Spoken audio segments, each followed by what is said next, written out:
सो hey guys, welcome आप सभी का मेरे यूट्यूब चैनल आरबीआई सिंप्लीफाइड पे। मेरा नाम यश है और आज हम इकोनॉमिक टाइम्स न्यूज़पेपर का एनालिसिस करने वाले हैं, वो भी 17th ऑफ ऐप का। इसके अलावा मेरा एक टेलीग्राम चैनल भी है। अगर आपको इस पर्टिकुलर सेशन की पीडीएफ चाहिए हो या पुराने सेशन की आप पीडीएफ एक्सेस करना चाहते हैं तो आप ये टेलीग्राम चैनल ज्वाइन कर सकते हैं। इसका जो लिंक है वो आरबीआई सिंप्लीफाइड चैनल के अबाउट सेक्शन में मिल जाएगा और इस वीडियो के डिस्क्रिप्शन बॉक्स में मिल जाएगा। ठीक है, तो आज आज का कंटेंट देख लेते हैं। आज के न्यूज़पेपर में से मैंने ये 4 न्यूज़ को पिक किया है। मुझे लगता है 4 की 4 न्यूज़ जो है ना बहुत ज़्यादा इंपॉर्टेंट है, क्योंकि इसमें बहुत सारे डायमेंशंस के ऊपर बात हो रही है और अलग अलग कॉन्सेप्ट के ऊपर भी बात हो रही है। ठीक है, तो उन कॉन्सेप्ट को भी समझते हुए चलेंगे। तो पहली न्यूज़ है वो आरबीआई के ऊपर एक नया फ्रेमवर्क उन्होंने दिया है, मतलब एक नया रिपोर्टिंग फ्रेमवर्क दिया है फॉर एडी कैटेगरी 1 बैंक्स के लिए। और वो क्या करना चाहते हैं, उससे उससे कुछ ऑफशोर आयना मार्केट में सर्वेलेंस बढ़ाना चाहते हैं। तो हम देखेंगे वो क्या है, पूरी न्यूज़ समझने की कोशिश करेंगे। तो दूसरा है वो डब्ल्यूपीआई का डाटा है। ठीक है, डब्ल्यूपीआई का डाटा आ गया, इन्फ्लेशन का डाटा आ गया है, वो भी 10 मंथ हाई आया है। ठीक है, तो वो क्यों हाई है उसके बारे में जानने की कोशिश करेंगे। ठीक है, वो कौन से रीजंस हैं जिसकी वजह से हाई है, प्लस आरबीआई का क्या स्टैंड है, आरबीआई क्या इंटरवीन करने वाला है। ठीक है, तो वो हम चीज़ें देखेंगे। थर्ड में क्या है, थर्ड में एक एआरसीज होती हैं, एसेट रिकंस्ट्रक्शन कंपनीज, उसके बारे में जानने की कोशिश करेंगे कि बैंक उनका कैसे इस्तेमाल करते हैं अपनी लोन बुक को क्लीन करने के लिए। ठीक है, तो वो सब चीज़ें हम समझने की कोशिश करेंगे। फोर्थ में क्या है, फोर्थ एक जनरल न्यूज़ है और इसे इसे पढ़ के ख़त्म कर देंगे। ठीक है, तो पहली न्यूज़ की तरफ चलते हैं। तो पहली न्यूज़ क्या बोल रही है, RBI titans surveillance on offshore INR market. यहाँ पर उन्होंने नया रिपोर्टिंग फ्रेमवर्क बनाया है फॉर एडी कैटेगरी 1 बैंक्स। ठीक है, तो यहाँ पर एडी कैटेगरी 1 बैंक्स क्या होते हैं एक बार ये जानने की कोशिश करेंगे थोड़े टाइम में। पहले थोड़ा पढ़ लेते हैं। ठीक है, क्योंकि पढ़ने के बाद हमें कुछ कुछ नए नए वर्ड्स मिलेंगे जिसको हम डिफाइन करने की कोशिश करेंगे। जो आरबीआई है उसने एक नया रिपोर्टिंग इंस्ट्रक्शंस दिए हैं, किसके लिए, AD category authorised dealer category 1 banks के लिए। ठीक है, और जो ड्राफ्ट है, ये वैसे ड्राफ्ट है अभी, ये ड्राफ्ट क्या रिप्रेजेंट करता है, ये एक significant tightening of surveillance represent करता है ओवर द ऑफशोर रुपी या आईएनआर मार्केट में। ठीक है, तो आरबीआई चाहता क्या है इस चीज़ से, इस ड्राफ्ट से वो चाहता क्या करना चाहता है, वो एडी कैटेगरी 1 बैंक्स के लिए कौन से नए इंस्ट्रक्शन लाया, रिपोर्टिंग इंस्ट्रक्शन। देखो नॉर्मली क्या होता है, नॉर्मल केस में, पहले मैं आपको बताता हूँ स्टोरी क्या है, कि एडी कैटेगरी 1 बैंक जो है ना, जो भी अपनी ट्रांजेक्शन्स करते हैं, ठीक है, जो भी ट्रेड्स करते हैं, वो सारी की सारी आरबीआई को बताते हैं। ठीक है, आरबीआई को रिपोर्ट करते हैं। वो एडी कैटेगरी 1 बैंक और उसकी जितने भी डायरेक्ट ओवरसी ओवरसी ब्रांच हैं। ठीक है, एडी कैटेगरी 1 बैंक या उसकी खुद की डायरेक्ट ओवरसीज ब्रांच जो भी हैं, वो सारी की सारी अपनी अपनी ट्रेड्स को आरबीआई को रिपोर्ट करती हैं। ठीक है, सारी की सारी। ठीक है, लेकिन आरबीआई को एक चीज़ में दिक्कत आई कि भाई ये जो एडी कैटेगरी वाली बैंक 1 है, एडी कैटेगरी 1 बैंक्स है ना, अगर इनकी जो खुद की फॉरेन सब्सिडीज होती है ना, फॉरेन सब्सिडरी होती है या इनकी पेरेंट फॉरेन कंपनी होती है। ठीक है, या बैंक ले लो, इनका पेरेंट फॉरेन, मतलब पेरेंट होना चाहिए, फॉरेन कंपनीज हो गई या बैंक हो गए। ठीक है, वो जो है ना, वो जो भी ट्रेड करते हैं वो रिपोर्ट नहीं करती हैं। ठीक है, वो रिपोर्ट नहीं करती हैं आरबीआई को। यहाँ पर आरबीआई को वो सारी इन्फॉर्मेशन रिपोर्ट नहीं करती है, ये खुद की तो ट्रेड सारी की सारी रिपोर्ट करेंगी। ठीक है, और उनकी जो खुद की डायरेक्ट ओवरसीज ब्रांचेस होंगी उनकी भी करेगी। लेकिन अगर अगर कोई भी केस में इनकी कोई फॉरेन सब्सिडरी है या पेरेंट फॉरेन कंपनी बैंक है, उनकी ट्रेड्स को नहीं बताएंगी। ठीक है, उनकी ट्रेड्स को रिपोर्ट नहीं करेंगे आरबीआई को। तो आरबीआई को यहाँ पर दिक्कत होती है। ठीक है, वो एक पर्टिकुलर चीज़ में दिक्कत होती है, हम आगे थोड़ा सा देखते हैं। ठीक है, तो ये ऐसा रिपोर्टिंग स्ट्रक्चर होता था पहले, लेकिन अब ये नहीं होता था। तो आरबीआई ने वैसे यही इंक्लूड करने की कोशिश करी है, हम देखेंगे आगे कैसे किया है। तो आरबीआई क्या चाहता है, आरबीआई यहाँ पर देखना चाहता है कि असलियत में कौन कौन है जो इंडियन रुपी डेरिवेटिव्स के अंदर ट्रेड कर रहा है ग्लोबली, क्योंकि वहाँ पर उसको फॉरेन कंपनी वाला पता नहीं चल पाता था। ठीक है, आरबीआई को सारी की सारी इन्फॉर्मेशन रहती है इंडियन बॉर्डर्स के अंदर। ठीक है, जो भी इंडिया के अंदर ट्रेड्स हो रही हैं, ट्रांजेक्शन्स हो रहे हैं, वो आरबीआई को पता रहते हैं। ठीक है, क्योंकि वो आरबीआई के जुरिस्डिक्शन में है और आरबीआई के कंट्रोल में है। ठीक है, लेकिन जब भी वो बाहर जाता है, ग्लोबली ये सब चीज़ें हो रही होती हैं, तो आरबीआई को उसका पता नहीं चलता है। अभी देखते हैं कि प्रॉब्लम्स क्या आती हैं। पहले मैं एक बार ये बता देता हूँ कि एडी कैटेगरी 1 बैंक होते कौन से हैं। ठीक है, एडी कैट 1 बैंक जो हैं वो जनरली क्या होता है, स्क्यूडल कमर्शियल बैंक होते हैं और ये full range of services provide कराते हैं। ठीक है, और सारे ट्रांजेक्शन कर सकते हैं, जैसे कि इनको फॉरेन एक्सचेंज में ट्रांजेक्शन करनी हो, फॉरेक्स जिसको बोलते हैं हम। ठीक है, ये परफॉर्म कर सकते हैं, ट्रांजेक्शन कर सकते हैं।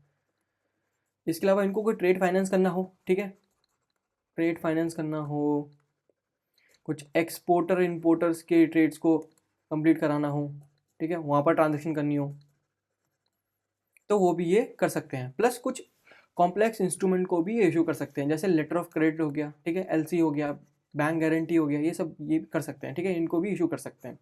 इसके अलावा ये कर सकते हैं, ये इनवर्ड और आउटवर्ड रेमिटेंस वाली ट्रांजेक्शन्स भी कंडक्ट करा सकते हैं, उनको भी एग्जीक्यूट कर सकते हैं, ठीक है, आउटवर्ड रेमिटेंस, ठीक है, ये कर सकते हैं। तो ये एडी कैटेगरी वन बैंक होता है जो ये सब सारे काम कर सकता है, फुल रेंज ऑफ सर्विसेज दे सकता है, full range of foreign exchange transaction कर सकता है, ठीक है। तो ये एडी कैटेगरी वन बैंक होता है। तो आरबीआई जो है, आरबीआई क्यों क्यों सिर्फ और सिर्फ इंडियन रुपी डेरिवेटिव्स को देखना चाहता है? क्योंकि जो इंडियन रुपी डेरिवेटिव्स है ना, ये एक्चुअली में होते किस लिए, इनको बनाया गया था हैज करने के लिए, हैज करने के लिए, लेकिन लोग इसे किससे इस्तेमाल करते हैं? बेट करने के लिए। लोग इसे बेट करने के लिए इस्तेमाल करते हैं, मतलब स्पेकुलेशन करने के लिए, ठीक है। तो आरबीआई को इससे दिक्कत है, क्योंकि आरबीआई को पता नहीं चलता कि ग्लोबली कितने सारे लोग और कितना पैसा, हाउ मेनी पीपल और how much money Indian rupee derivative में लगे हुए हैं। मतलब कितने सारे लोग या तो वो हेज कर रहे हैं या स्पेकुलेट कर रहे हैं, या आरबीआई को ग्लोबली नहीं पता चलता है, ठीक है। उसको अपनी बॉर्डर इंडियन बॉर्डर्स में पता चलता है, ठीक है, लेकिन बाहर नहीं पता चलता है। लेकिन इससे दिक्कत क्या आती है? क्योंकि लोग, ये इंस्ट्रूमेंट बनाया गया था हेज करने के लिए, लेकिन लोग इसे यूज़ कर रहे थे बेट करने के लिए। अब जब ज़्यादा बैटिंग होती है ना इस पर, अब इसमें क्या बैटिंग होती है कि रुपी गिरेगा या बढ़ेगा, इस पे बैटिंग हो रही होती है, ठीक है। रुपी के गिरने पे रुपी फॉल होगा या रुपी राइज करेगा, इस पे बैट होती है। तो इसकी वजह से क्या प्रॉब्लम आती है? क्योंकि बहुत सारे लोग बैट कर रहे होते हैं, तो ऑफशोर मैं ग्लोबली को बोल रहा हूँ, ऑफशोर, ठीक है। ऑफशोर मार्केट में क्या होता है, लोग ऐसे इंस्ट्रूमेंट का आईआरडी और मोर प्रिसाइजली यहाँ पर एनडीएफ्स की बात करिए, नॉन डिलीवरेबल फॉरवर्ड्स की बात करिए, इन डेरिवेटिव्स का यूज़ करके जो है ना बहुत ज़्यादा रुपी में वॉलेटिलिटी ले आते हैं, ठीक है। रुपी वॉलेटाइल बन जाता है, जहाँ पर ऐसा भी हो सकता है कि भाई एक ही घंटे के अंदर वो 2% ऊपर नीचे हो जाए, है ना, बहुत ज़्यादा चेंज कर दें। और ये जो चेंज है, ये जो बेटिंग की वजह से जो चेंज आ रहा है रुपी में, या तो रुपी डेप्रिशिएट हो रहा है या रुपी अप्रिशिएट भी हो सकता है, लेकिन जनरली क्या होता है, रुपी डेप्रिशिएट हो जाता है इससे, ठीक है। रुपी की वैल्यू गिरने लग जाती है। क्योंकि रुपये की वैल्यू गिरती है, तो इस वैल्यू कहाँ गिरी? ऑफशोर मार्केट में। प्रॉब्लम कहाँ अराइज हुई? ऑफशोर मार्केट में। इसका जो इम्पैक्ट है ना, ऑफशोर मार्केट का इम्पैक्ट जो है, because of this rupee volatility, ये ट्रैवल कर जाता है कहाँ? हमारे ऑनशोर मार्केट में, ऑनशोर मार्केट में। तो जब ऑनशोर मार्केट में आ जाता है, तो आरबीआई यहाँ पर पूरे का पूरा कंट्रोल लगता है। तो यहाँ पर क्या परेशानी होती है? यहाँ पर बहुत ज़्यादा रुपये की, यहाँ पर भी रुपी वोलेटाइल होने लग जाता है, ठीक है। क्योंकि वो यहाँ पर भी रुपये का डेप्रिसिएशन हो जाता है। जब रुपये का यहाँ पर डेप्रिसिएशन होता है ना, वो भी बहुत तेज़, तो इससे नुकसान होता है हमारे इम्पोर्टर्स का और एक्सपोर्टर्स का, ठीक है। क्योंकि वो जेन्युइन ट्रेड करते हैं, ठीक है, अपने अपने मटेरियल को बाहर बेचते हैं, कुछ मटेरियल यहाँ लाते हैं, ठीक है, ऑयल बाय करते हैं ना, मतलब बहुत सारी चीज़ हो सकती हैं उनको। और जो स्मॉल एमएसएमईज होती हैं, जो नॉर्मल धंधा कर रही होती हैं, वो तो बंद ही हो जाती हैं, वो बैंकरप्ट हो जाती हैं। इतना ज़्यादा, अगर इतना तेज़ी से बैंकरप्ट हो जाती हैं, अगर इतनी तेज़ी से रुपी गिरेगा, ठीक है, मतलब बहुत प्रॉब्लम्स हो सकती हैं अगर रुपी जो है ना वॉलेटाइल रहे। और रुपी वॉलेटाइल क्या है? ऑनशोर मार्केट में तो आरबीआई पूरा संभाल के रखता है, ठीक है। अगर कोई भी ऐसी हरकतें कर रहा होता है तो आरबीआई इंटरवीन करता है, लेकिन ऑफशोर मार्केट में आरबीआई का जुरिडिक्शन चलता नहीं है, वहाँ कोई काम नहीं आता। और आरबीआई को पता ही नहीं है कि कितनी बड़ी बेट लगी हुई है, कितने रुपए की बेट लगी हुई है, कितने लोग बैटिंग कर रहे हैं हमारे रुपये को गिरने पे। भाई ऑप्शन मार्केट में बहुत ज़्यादा मान लो बेट लग गई है कि रुपी गिरेगा, तो लोग जो है रुपी के गिरने की वजह से एनडीएफ खरीदना स्टार्ट कर देते हैं, मतलब एनडीएफ में पार्टिसिपेट करते हैं, जिसकी वजह से रुपी सच में गिर जाता है, ठीक है। और रुपी यहाँ पर गिर रहा होता है, इधर बेट लग रही होती है, उसका जो सारा इम्पैक्ट होता है वो ऑन शोर मार्केट में आ जाता है, हमारे मार्केट में आ जाता है, जिसकी वजह से हमें परेशानी होती है, इंपोर्टर्स को और एक्सपोर्टर्स को परेशानी होती है, स्मॉल एमएसएमईज को बहुत दिक्कतें होती हैं, वो तो बंद भी हो जाती हैं, ठीक है।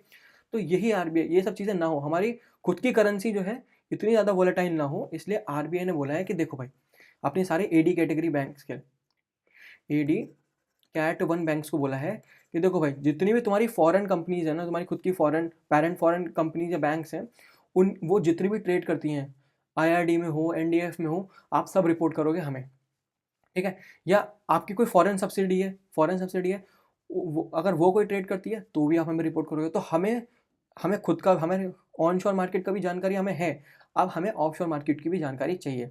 क्यों? क्योंकि अगर वहाँ पर लोग ज़्यादा एनडीएफ में पार्टिसिपेट करेंगे, इसका मतलब आरबीआई को पहले से ही पता चल जाएगा कि रुपी जो है वोलेटाइल होने वाला है, या रुपी बहुत ज़्यादा डिप्रिशिएट हो जाएगा।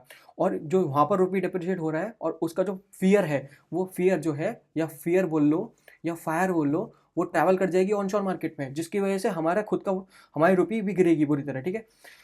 जो कि ट्रैवल होती है, नॉर्मल ट्रैवल होती है, ऐसी होती है, ठीक है। और उसकी वजह से मतलब ऑफशोर मार्केट में फियर हुआ, और वो फियर ट्रैवल हो गया ऑनशोर मार्केट में, और फिर उसकी वजह से हमारे इंपोर्टर्स एक्सपोर्टर्स जो है सफ़र कर रहे होते हैं, ठीक है, एमएसएमई सफ़र कर रही होती है। तो ये सब ना हो, इन सबको रोकने के लिए RBI wants to see exactly कि कौन ट्रेड कर रहा है इंडियन रुपी डेरिवेटिव्स में globally, not just within the borders, ठीक है। यही इसका रीज़न है। तो हमने यहाँ पर क्या क्या देख लिया, हमने यहाँ पर एडी कैटेगरी वन बैंक कौन से होते हैं उनके बारे में जान लिया, प्लस आरबीआई कैसे, आरबीआई रिपोर्टिंग स्ट्रक्चर में क्या चेंज कर रहा है। पहले तो नॉर्मली तो AD category one banks RBI को रिपोर्ट करते थे, कोई दिक्कत नहीं थी, लेकिन वो ग्लोबली नहीं बताते थे कि ग्लोबली वो कितने ट्रेड कर रहे हैं, है ना। उनकी जो फॉरेन कंपनीज हैं, फॉरेन पैरेंट फॉरेन कंपनी हो गई, या बैंक हो गया, या उनके फॉरेन सब्सिडीज हो गए, उनके बारे में नहीं बताते थे। तो अब आरबीआई वो भी इंफॉर्मेशन चाहता है इन एडी कैटेगरी वन बैंक से। क्यों? क्योंकि वो सिक्योर करना चाहता है अपना ऑनशोर मार्केट, ठीक है। कि कोई ऑफशोर मार्केट में आग लगे तो आरबीआई को पहले ही पता चल जाए कि भाई वहाँ आग लग चुकी है, अब आरबीआई को इंटरवीन करना है पहले ही, अर्ली, ठीक है, प्रॉम्प्टिव करेक्टिव एक्शन करने हैं, पहले ही करना है, मतलब प्रोएक्टिव मेजर्स लेने हैं, ठीक है। तो ये पूरी न्यूज़ थी एक तरीके से। अब हम ये जानने की कोशिश करेंगे कि भाई एनडीएफ होता क्या है, ठीक है। और उसमें बहुत सारे कंपोनेंट आएंगे, देखो बहुत सारे कंपोनेंट, हमें हर एक चीज़ का मतलब समझ के चलना है, तभी ये न्यूज़ का मतलब ही है, नहीं तो फिर तो मैं अभी पढ़ा के ये खत्म हो गया, ठीक है। आगे बढ़ जाएंगे, लेकिन बहुत सारी चीज़ें और भी हैं जो हमें समझनी ज़रूरी है, ठीक है। एनडीएफ्स होते क्या हैं, कैसे कोई फियर, कैसे ऑफशोर का फियर जो है, ऑफशोर में हुआ पैनिक, ऑफशोर में हुआ पैनिक हमारे ऑनशोर आ जाता है, ठीक है। वो नंबर से देखने की कोशिश करेंगे कैसे आ रहा है, ठीक है। फिर एनडीएफ्स में कुछ और अलग चीज़ें भी आती हैं, जैसे कि हमारा रुपी जो है वो फुल्ली कन्वर्टेबल नहीं होता। तो ये फुल्ली कन्वर्टेबल का मतलब क्या है, ठीक है। और हमारा जो ऑनशोर मार्केट है, आरबीआई ने जो ना, आरबीआई ने क्या कर रखा है, आरबीआई ने एनडीएफ्स को अलाउ ही नहीं कर रखा है ऑफशोर ऑनशोर मार्केट में, इसको मना कर रखा है। तो क्यों मना कर रखा है, वो सारे क्वेश्चन, तो आगे हम उन सब क्वेश्चंस का ही आंसर देखने की कोशिश करेंगे क्या है, ठीक है। तो आगे बढ़ते हैं। आगे क्या है, the core objective illuminating the shadow market. तो प्रीवियसली जो एडी कैटेगरी वन बैंक होते थे, जिसमें मेजरली वो शेड्यूल कमर्शियल बैंक्स होते हैं या कमर्शियल बैंक होते हैं, वो ऑथराइज होते हैं टू डील इन फॉरेक्स। तो वो क्या है, अपनी सारी की सारी ट्रेड्स को जो है, जो वो खुद कर देते या डायरेक्ट ओवरसीज ब्रांच करती थी उसकी, वो सारी की सारी रिपोर्ट कर देते थे, कोई दिक्कत नहीं, उसमें कोई दिक्कत थी। लेकिन दिक्कत हो जाती थी कब, जब वो अपनी रिलेटेड पार्टीज़ की वहाँ पर, हाँ ये नाम लिया इन्होंने, रिलेटेड पार्टीज़, मतलब वही या तो फॉरेन सब्सिडरीज या पेरेंट कंपनीज, ठीक है। वो रिलेटेड पार्टीज़ की कोई भी ट्रांजेक्शन को, कोई भी ट्रेड को नहीं बताते थे। तो अब आरबीआई ने यही चेंज किया है कि RBI now mandates that these bank, ये बैंक रिपोर्ट करेंगे सारी की सारी ट्रेड्स जो कि इनके रिलेटेड पार्टीज़ ने करी होंगी, कहाँ, ग्लोबली, ठीक है। तो आरबीआई क्यों करना चाहता है, मैंने आपको बता ही दिया है गोल क्या है इसका। टू कैप्चर द डाटा, वो डाटा कैप्चर करना चाहता है on the NDFs, non deliverable forwards, ठीक है। उन वो जो भी मार्केट, जो नॉन डिलीवरेबल मार्केट्स के अंदर जो एनडीएफ्स हुए हैं, जैसे कि लंदन में होता है ये, सिंगापुर में होता है और दुबई में होता है, जहाँ पर इन पर्टिकुलर हब्स में, फाइनेंशियल हब्स में किए गए सारे के सारे एनडीएफ्स की जानकारी चाहता है, ठीक है। तो by forcing banks to report what their foreign subsidiaries और parent companies are trading in INR, ठीक है। रुपी पे, हमारे रुपी पे बैट मत लगाओ, ठीक है। अगर लगा रहे हो तो हमें बताओ, ऐसा ऐसा करने की बात कर रहा है यहाँ पर, ठीक है, आरबीआई। तो द आरबीआई गेन, तो इससे क्या होगा, आरबीआई जो है ना थोड़ी ज़्यादा विजिबिलिटी ले लेगा इनटू द ऑफशोर स्पेकुलेशन कि हो भी रही है नहीं, जिसकी वजह से हमारी रुपी बहुत ज़्यादा वॉलेटाइल हो जाता है, ठीक है। तो मैं एक बार, हमने ऑनशोर ऑफशोर की बहुत बात करी, एक बार थोड़ा सा एक बार देख लेते हैं कि ऑनशोर ऑफशोर होता क्या है। ऑनशोर ऑफशोर, ठीक है। देखो ऑनशोर मार्केट बोलते हैं रियल मार्केट, जो हमारा मार्केट होता है, ये मुंबई में है, ठीक है। ये दोनों सब टाइप का मार्केट हो सकता है, OTC over the counter market भी हो सकता है, प्लस एनएससी और बीएससी भी हो सकता है, ठीक है। जहाँ पर यहाँ पर क्या होता है, deliverables, deliverable deliverable currency derivatives होते हैं, यहाँ पर अलाउ होता है डिलीवरेबल्स, नॉन डिलीवरेबल नहीं, डिलीवरेबल्स अलाउ होते हैं। आरबीआई क्या है, आरबीआई यहाँ पर डिलीवरेबल करेंसी डेरिवेटिव्स में अपने रिस्क को हेज करने के लिए अलाउ करता है, ठीक है। क्योंकि ये डिलीवरेबल है, तो असलियत में इसके पीछे मतलब क्या, अंडरलाइंग एसेट्स होंगे। अंडरलाइंग क्या होगा, अंडरलाइंग मान लो इंपोर्ट की इनवॉइस होंगी, ठीक है, इंपोर्ट की इनवॉइस होगी या एक्सपोर्ट के ऑर्डर्स होंगे, उसी के बेसिस पे एक्सपोर्ट के ऑर्डर्स होंगे, उसी के बेसिस पे आरबीआई अलाउ करता है कि तुम डिलीवरेबल करेंसी डेरिवेटिव्स में अपने रिस्क को हेज कर सकते हो। क्योंकि भाई अगर इंपोर्ट के इन्वॉइसेज होंगे और एक्सपोर्ट के ऑर्डर्स होंगे जो कि एक रियल वैल्यू रखता है, यहाँ पर डर तो है फिर इम्पोर्टर्स और एक्सपोर्टर्स को डर तो है कि भाई इनकी वैल्यू घट सकती है बिकॉज ऑफ करेंसी शिफ्ट, है ना, करेंसी एक्सचेंज रेट में चेंज होने की वजह से इनकी वैल्यू गिर सकती है। तो उस वैल्यू, वो जो रिस्क है, ये जो वैल्यू गिरने का रिस्क है, इसको हेज करने के लिए आरबीआई ने क्या अलाउ कर रखा है, आरबीआई ने अलाउ कर रखा है डिलीवरेबल करेंसी डेरिवेटिव। और वो तभी कर रखा है जब आपके पास एक अंडरलाइंग एसेट होगा, मतलब अंडरलाइंग चीज़ें होंगी, जैसे इंपोर्ट इनवॉइसेज हो गए और एक्सपोर्ट ऑर्डर हो गए। तो आरबीआई ने यहाँ पर रियल मार्केट, ये एक रियल मार्केट है, यहाँ पर OTC, over the counter, NSC और बीएसई में ये चीज़ें अलाउ कर रखी हैं, ठीक है। लेकिन इन्होंने नहीं अलाउ कर रखा है, इन्होंने एनडीएफ्स को अलाउ नहीं कर रखा है, जो नॉन डिलीवरेबल होते हैं। हम देखेंगे आगे क्यों, ठीक है। तो क्यों, यहाँ पर देखो, यहाँ पर क्या है, आरबीआई के पास पूरी की पूरी जुरिडिक्शन होती है, प्लस आरबीआई हर एक प्लेयर को जानता है, ठीक है, every player, then he know about every player, RBI knows about, ठीक है। और अगर कोई प्रॉब्लम होती है तो आरबीआई इंटरवीन कर सकता है, ठीक है, आरबीआई इंटरवीन कर सकता है। तो ये सारी की सारी स्टोरी हो गई हमारी ऑन शोर मार्केट की। अब एक बार ऑफ शोर मार्केट देख लेते हैं। देखो ये वही मार्केट है जहाँ पर एनडीएफ्स खुले आराम से आप पार्टिसिपेट कर सकते हो एनडीएफ्स के अंदर, ठीक है, क्योंकि यहाँ पर आरबीआई कोई जुरिस्डिक्शन नहीं है और एनडीएफ एग्जिस्ट करता है बिकॉज ऑफ सम रीजन, ठीक है। रीजन होता है भाई, हर एक चीज़ का एग्जिस्ट करने का रीजन होता है, सिर्फ स्पेकुलेशन इसका मतलब नहीं है। यहाँ पर लोग हेज भी करने के लिए आते हैं, ठीक है, लेकिन बहुत ज़्यादा लोग स्पेकुलेशन ही कर देते हैं, ठीक है, जिसकी वजह से रुपी यहाँ पर गिरने लग जाता है। तो जब एनडीएफ में बहुत ज़्यादा लोग आते हैं ना, तो अगर एनडीएफ में बहुत ज़्यादा लोग आएंगे तो उससे पता है क्या प्रॉब्लम आती है, उससे प्रॉब्लम ये आती है कि डॉलर की डिमांड जो है ना बढ़ जाती है। नॉर्मली लोग डॉलर में ही करने की कोशिश करते हैं सारी ट्रांजेक्शन, क्योंकि डॉलर जो है फुल्ली कन्वर्टेबल करेंसी है, ठीक है। तो डॉलर की डिमांड बढ़ जाती है, तो डॉलर की डिमांड बढ़ जाती है ना, तो अपने आप ही रुपये की डिमांड यहाँ पर गिरने लग जाती है, रुपये की जो डिमांड है वो गिरने लग जाती है। तो जिसकी वजह से ये रुपये की डिमांड जो गिरी है, जो यहाँ पर आग लगेगी रुपये की में, रुपये की वैल्यू डिप्रिशिएट हुई है, ये जो ना यहाँ पर ट्रांसफर होने लग जाती है धीरे धीरे, ठीक है। वो हम बाद में देखेंगे कि वो ट्रांसफर कैसे होती है, मैं पूरा एग्जांपल से बताऊंगा। लेकिन अभी ये समझ लो कि जो ऑफशोर में लगाई गई आग जो है ऑनशोर में ट्रांसफर होने लग जाती है। तो ये वही जगह है जहाँ पर एनडीएफ बहुत ज़्यादा एग्जीक्यूट होते हैं। तो अब देख लेते हैं कि एनडीएफ क्या होते हैं। देखो एनडीएफ नॉन डिलीवरेबल फॉरवर्ड्स होते हैं, ठीक है। तो यहाँ पर देखो दो तीन चीज़ें आ गई, नॉन डिलीवरेबल फॉरवर्ड्स डेरिवेटिव बोलते हैं होते हैं। तो पहले एक बार इसकी डेफिनेशन देखते हैं, उसमें बहुत सारे वर्ड्स आएंगे, उसको अलग अलग समझने की कोशिश करेंगे। तो इट इज़ अ डेरिवेटिव, ये एक डेरिवेटिव है, डेरिवेटिव कॉन्ट्रैक्ट है जो यूज़ करा जाता है टू हेज, ठीक है, हेज करने के लिए, या टू बेट भी बोल दूँ मैं, to bet on the future value of a currency, ठीक है, करेंसी में, ठीक है। और उस करेंसी में that is not fully convertible, ठीक है। तो एनडीएफ का फुल फॉर्म हो गया नॉन डिलीवरेबल फॉरवर्ड डेरिवेटिव। ये एक ऐसा डेरिवेटिव कॉन्ट्रैक्ट है जहाँ जो यूज़ किया जाता है हेज करने के लिए और बेट करने के लिए on the future value of the currency, जो कि मतलब वो नॉट फुल्ली कन्वर्टेबल। अब यहाँ पर देखो तीन चार वर्ड आ गए, एक तो डेरिवेटिव आ गया वर्ड, ठीक है, फॉरवर्ड डेरिवेटिव आ गया, इसके बारे में थोड़ा जानने की कोशिश करेंगे, वो तो एग्जाम्पल से जानेंगे, ठीक है। नॉन डिलीवरेबल्स आ गया, नॉन डिलीवरेबल्स क्या होते हैं, ठीक है, उसको भी बारे में जानने की कोशिश करेंगे। सबसे पहले ये देख लेते हैं कि जो हमारी खुद की करेंसी है वो फुल्ली कन्वर्टेबल क्यों नहीं है, ठीक है, फुल्ली कन्वर्टेबल क्यों नहीं करी है, ठीक है। इसका पहले ये वाली पूरी डेफिनेशन में इसका रीज़न पहले जान लेते हैं। देखो इसका रीज़न ये है, अगर देखो दो तरीके के अकाउंट होते हैं, आरबीआई जो ना दो तरीके के अकाउंट मैनेज करके चलता है। हमारे बैलेंस ऑफ पेमेंट में हमने पढ़ा भी था कि करंट अकाउंट होता है एक, ठीक है, और एक होता है कैपिटल अकाउंट। देखो जब करंट अकाउंट की बात आती है ना, तो जो हमारी रुपी है ना, इट्स फुल्ली कन्वर्टेबल है। आरबीआई ने कोई रिस्ट्रिक्शन नहीं लगा रखा इस पर। यहाँ पर क्या बोलता है आरबीआई कि देखो भाई तुम्हें अगर डॉलर चाहिए जस्ट टू बाय आईपैड, तो तुम बाय करो, कोई दिक्कत नहीं है, ठीक है, तब तुम अपनी रुपी को कन्वर्ट करा लो डॉलर में, कोई दिक्कत नहीं है।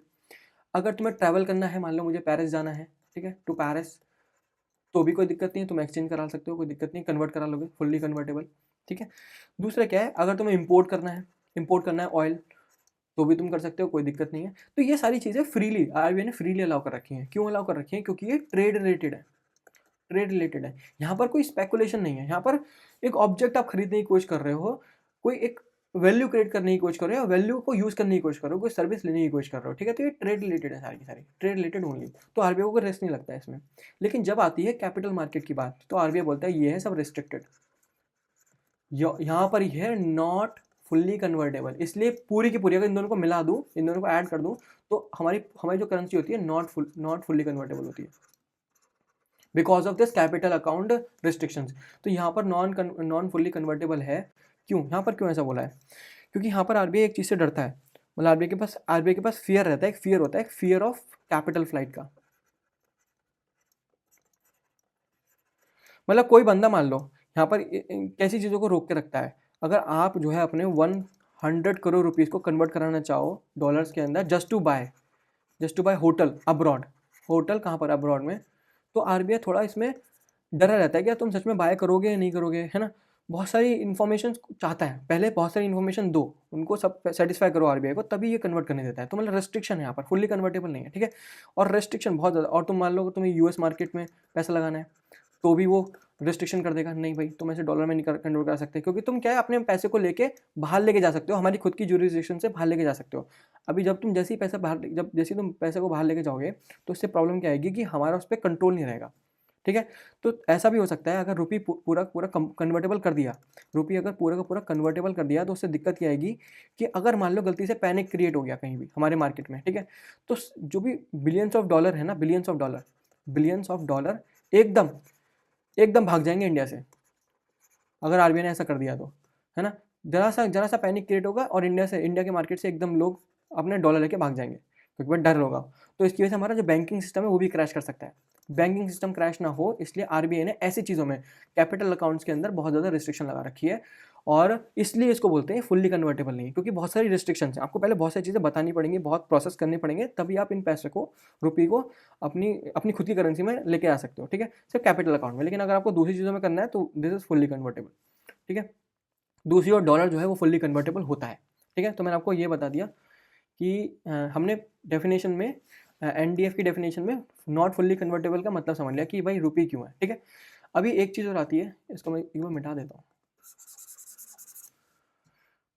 अरे यार सारा मिटाना पड़ेगा, छोड़ो नीचे करते हैं, ठीक है? ठीक है, तो ये हो गया। अभी डेरिवेटिव, फॉरवर्ड डेरिवेटिव क्या होता है, प्लस नॉन डिलीवरेबल क्या होता है? देखो फॉरवर्ड डेरिवेटिव पूरा कॉन्सेप्ट है, ठीक है? मैं इसको थोड़ी देर में बताता हूँ। पहले ये देख लेते हैं कि ये जो डेरिवेटिव है, ये फॉरवर्ड डेरिवेटिव है, ये नॉन डिलीवरेबल क्यों है, ठीक है? इसको इसको इसको आप जो है मतलब क्यों है, इनडायरेक्टली ये देखते हैं, इसमें और क्या ही बोलना। तो देखो क्वेश्चन यहाँ पर आता है, वाई नॉन डिलीवरेबल? जो हमारा एफडी है, फॉरवर्ड कॉन्ट्रैक्ट है, वो नॉन डिलीवरेबल क्यों है?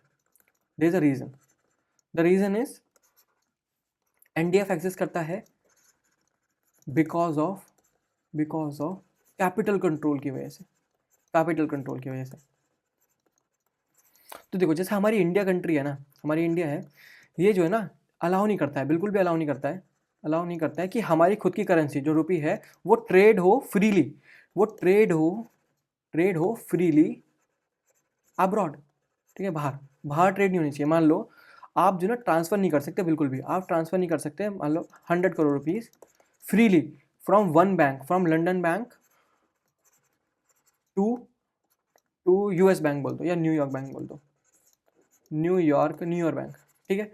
ये आप काम नहीं कर सकते। आप 100 करोड़ रुपीज़ को जो है फिर फ्रीली ट्रेड नहीं कर सकते from London banks to New York bank, ठीक है? ये आरबीआई ने अलाउ नहीं कर रखा है। तो इससे दिक्कत क्या होती है, इससे परेशानी क्या होती है, इससे एक प्रॉब्लम अराइज होती है। प्रॉब्लम ये अराइज होती है कि जो भी अमेरिकन है, कोई अमेरिकन है मान लो, वो इन्वेस्ट करके बैठा है इंडियन मार्केट में, इंडियन स्टॉक के अंदर, ठीक है? तो वहाँ पर तो सब कुछ रुपये में है, ठीक है? इसको डर लगा रहता है यार कभी रुपये गिर गया तो, इसको भी तो डर है कि रुपये गिर सकता है, रुपये डेप्रिशिएट हो सकता है, जो रुपये फॉल हो जाएगा, इसको डर है। तो ये क्या करेगा, ये भी अपने रुपये फॉर मतलब अपने रिस्क को हेज करने की कोशिश करेगा, ठीक है? तो हेज करने की कोशिश करेगा, तो मे बी ऐसा हो सकता है कि अपने रुपये को सेल करने की कोशिश करे, ठीक है? सेल करने की कोशिश करे बाहर, डॉलर में, जो कि अलाउ ही नहीं है, ठीक है, अलाउ ही नहीं है, ऐसा कर ही नहीं सकता है अपने को प्रोटेक्ट कराने के लिए, क्योंकि वो लीगली अलाउ नहीं है, ठीक है, क्योंकि वो न्यूयॉर्क के अंदर है इस टाइम पे, एक अमेरिकन है वो, ठीक है, न्यूयॉर्क में है, अमेरिकन है। तो सॉल्यूशन क्या है इसका? सॉल्यूशन ही था एनडीएफ। एनडीएफ सॉल्यूशन था, एनडीएफ। एनडीएफ का जो एनडी है ना, ये बहुत बड़ा सॉल्यूशन है। देखो ये क्या करेगा, ये बंदा क्या करेगा, अमेरिकन जो है, जो न्यूयॉर्क में रहता है, ये एक बैंक को ढूंढेगा, ठीक है, लंदन बैंक को ढूंढ लिया मान लो, लंदन बैंक को, और उसके साथ इस कॉन्ट्रैक्ट के अंदर आएगा, एनडीएफ के अंदर आएगा, जहाँ पर पता है क्या बोलेगा ये, जहाँ पर ये बोलेगा देखो अगर रुपी फॉल होता है ना मेरा, तो बैंक तुम मुझे पे करना, तुम उस अमेरिकन, मतलब जो अमेरिकन है उसको पे करना, इक्वलेंट कैश, मतलब cash equivalent to the loss जो आया है करेंसी के डेप्रिशिएट होने पे, ठीक है। तो ऐसा वो बोलता है, एक अमेरिकन जो है अब एक लंदन बैंक को ढूंढता है, एक ऐसे बैंक को ढूंढता है जो कि एनडीएफ प्रोवाइड करा सकता है, क्योंकि उसको रुपी के फॉल होने का डर है, तो वो यही बोलता है कि देखो मेरा रुपी ऐसे ही फॉल होगा ना, तो वो जो बैंक है वो उस बंदे को इक्वलेंट कैश प्रोवाइड कराएगा जितना भी उसका लॉस होगा because of the rupee depreciation, ठीक है, ठीक है। लेकिन यहाँ पर यही फायदा है कि आरबीआई ने मना तो कर रखा है कि भाई तुम रुपी में नहीं कर सकते, लेकिन एनडीएफ में क्या होता है, ये रुपी को टच ही नहीं करते हैं, ठीक है, रुपी को टच नहीं करते। जो लॉस का सेटलमेंट है ना, ये जो सेटलमेंट है, ये जो पे करने वाला है ना, ये स्लिप में करते हैं करंट डॉलर्स के अंदर, ठीक है, दूसरी करेंसी के अंदर। ये बेस तो बनाते हैं, जो बेस है, जो अंडरलाइंग एसेट है वो है रुपी को रखते हैं, अंडरलाइंग एसेट तो रुपी को रखते हैं, लेकिन असलियत में जो ट्रांजेक्शन करते हैं, जो सेटलमेंट करते हैं, वो करते हैं रुपी के अंदर। तो ये नॉन डिलीवरेबल होता है। ऐसे फॉरवर्ड्स हैं या ऐसे फॉरवर्ड डेरिवेटिव है जहाँ पर रुपी में कुछ भी ट्रांजेक्शन नहीं हो रहा है, लेकिन रुपी तब भी एक अंडरलाइंग एसेट है, स्टिल एक अंडरलाइंग एसेट होने के बाद भी जितना भी सेटलमेंट है, जो भी सेटलमेंट हो रहा है वो डॉलर में हो रहा है, तो इसका मतलब वो नॉन डिलीवरेबल है। यहाँ पर रुपी ने हैंड एक्सचेंज नहीं करे, तो इसलिए नॉन डिलीवरेबल, रुपी डिलीवर नहीं हुआ कहीं भी, रुपी में ट्रांजेक्शन ही नहीं हुआ, रुपी में कोई ट्रांजेक्शन नहीं, क्योंकि रुपी में ट्रांजेक्शन करना तो अलाउ ही नहीं है, ठीक है, वो लीगल ही नहीं है, ठीक है। तो वो इन्होंने दूसरा तरीका निकाला कि एक नॉन डिलीवरेबल फॉरवर्ड बनाते हैं, जहाँ पर ये पूरा फॉरवर्ड वाला गेम करेंगे और जितना भी लॉस होगा ना उसको सेटल करेंगे डॉलर्स के अंदर, जो कि अलाउ है, ये तो अलाउ है। यहाँ पर आरबीआई का कोई रेस्ट्रिक्शन नहीं है ना भाई, वो तो डॉलर है, वो तो यूएस देखेगा, ठीक है, यूएस ने उसको फुल्ली कन्वर्टेबल बना रखा है, तो उसमें कोई दिक्कत नहीं है। तो यहाँ पर वो लीगली ऐसे अपने रिस्क को एक अमेरिकन हैच कर लेता है, इसलिए एनडीएफ एग्जिस्ट करते हैं just because of capital control चाहिए, और अपने रिस्क को हैच करने के लिए एनडीएफ एक्सेस करते हैं, वो भी एज अ नॉन डिलीवरेबल। यहाँ पर रुपी को अंडरलाइंग एसेट बनाया जाता है, लेकिन रुपी एक्सचेंज नहीं होता, ठीक है, रुपी हैंड एक्सचेंज नहीं कर रहा है, लेकिन जो लॉस सेटलमेंट है वो डॉलर में होता है, तो इसलिए नॉन डिलीवरेबल हो गया, ठीक है। तो हमने देख लिया कि नॉन डिलीवरेबल भी है, कहाँ गया, हमने देख लिया नॉन डिलीवरेबल समझ गए और फुल्ली कन्वर्टेबल भी समझ गए, और हम ये यूज़ करते हैं टू हेज और टू बेट, ठीक है। अब हेज और बेट क्या है, अब यहाँ पर आता है फॉरवर्ड कॉन्ट्रैक्ट्स का मेन गेम, ठीक है, कि फॉरवर्ड कॉन्ट्रैक्ट या फॉरवर्ड डेरिवेटिव होते क्या है, ठीक है। तो अब ये लास्ट चीज़ हम इसी समझ जाएंगे, हमें गेम समझ आ जाएगा एनडीएफ का, तो ठीक है। अब एनडीएफ में ये देखते हैं कि वो जो एनडीएफ के अंदर जो फॉरवर्ड डेरिवेटिव है वो है क्या, जो फॉरवर्ड एनडीएफ के अंदर जो एफडी है वो है क्या, वो एक बार देख लेते हैं। देखो ये एक कॉन्ट्रैक्ट होता है, दो पार्टीज़ के बीच में, टू पार्टीज़ के बीच में, ठीक है, पार्टीज़ के बीच में। ये साइन तो होता है आज, साइन कब होगा, आज के दिन साइन होगा, टुडे, लेकिन एग्जीक्यूट कब होगा फ्यूचर में, कोई पर्टिकुलर टाइमलाइन के पूरे होने के बाद, ठीक है, वो तब एग्जीक्यूट होगा। और यहाँ पर इस एफडी का, ये जो फॉरवर्ड डेरिवेटिव्स हैं, इसका यूज़ क्या है, टू हेज, ये तो हम देख लिए हैं, टू हेज और टू बेट, वही हम प्रूफ करने वाले हैं कि कैसे होता है हेज और बेट, ठीक है। तो ये कॉन्ट्रैक्ट है दो पार्टीज के बीच में, जिसको साइन आज किया जाता है, लेकिन एग्जीक्यूट कल किया जाता है, कल मतलब कोई फ्यूचर डेट में किया जाता है, ठीक है, कॉन्ट्रैक्ट होता है। ये जो एफडी है, forward derivative, specifically forward derivative sign का होता है, ओवर द काउंटर साइन होते हैं, ओटीसी में साइन होते हैं, ठीक है। तो अब एक बार इसका पूरा वो एग्जाम्पल के थ्रू समझते हैं कि है क्या एग्जाम्पल, एफडी, बस एफडी के बारे में बताऊंगा यहाँ पर मैं। और हाँ चलो, नॉन डिलीवरेबली आ ही जाएगा अपने आप ही, क्योंकि हम पैसे में ट्रांजेक्शन, रुपये में ट्रांजेक्शन नहीं करेंगे इन द एंड, ठीक है। तो मान लो एक इन्वेस्टर है, लंदन में है वो, ठीक है, उसको जो है ना डर लग रहा है, उसको फियर है रुपये के वीक होने का, हमारे रुपये के वीक होने का उसको डर है, ठीक है, डेप्रिशिएट हो सकता है। तो वो क्या करता है, वो एक एनडीएफ के अंदर एंटर करता है, एक बैंक को ढूंढता है और एनडीएफ के अंदर एंटर करता है, एंटर करता है, जहाँ पर वो एक कॉन्ट्रैक्ट साइन करता है कि देखो भाई मेरा जो कॉन्ट्रैक्ट अमाउंट है ना, देखो हमेशा एक एनडीएफ के अंदर एक कॉन्ट्रैक्ट अमाउंट सेट होता है, ठीक है, वो करना पड़ता है सेट, जिसके बेसिस पे प्रॉफिट और लॉस, कि प्रॉफिट हुआ लॉस हुआ वो कैलकुलेट होता है। तो वो बोलता है कि देखो मैं ऐसा करता हूँ, मैं आपसे जो है ना रुपये के बदले डॉलर ले लूँगा, ठीक है। वो कॉन्ट्रैक्ट अमाउंट कितना है, कॉन्ट्रैक्ट अमाउंट है हमारा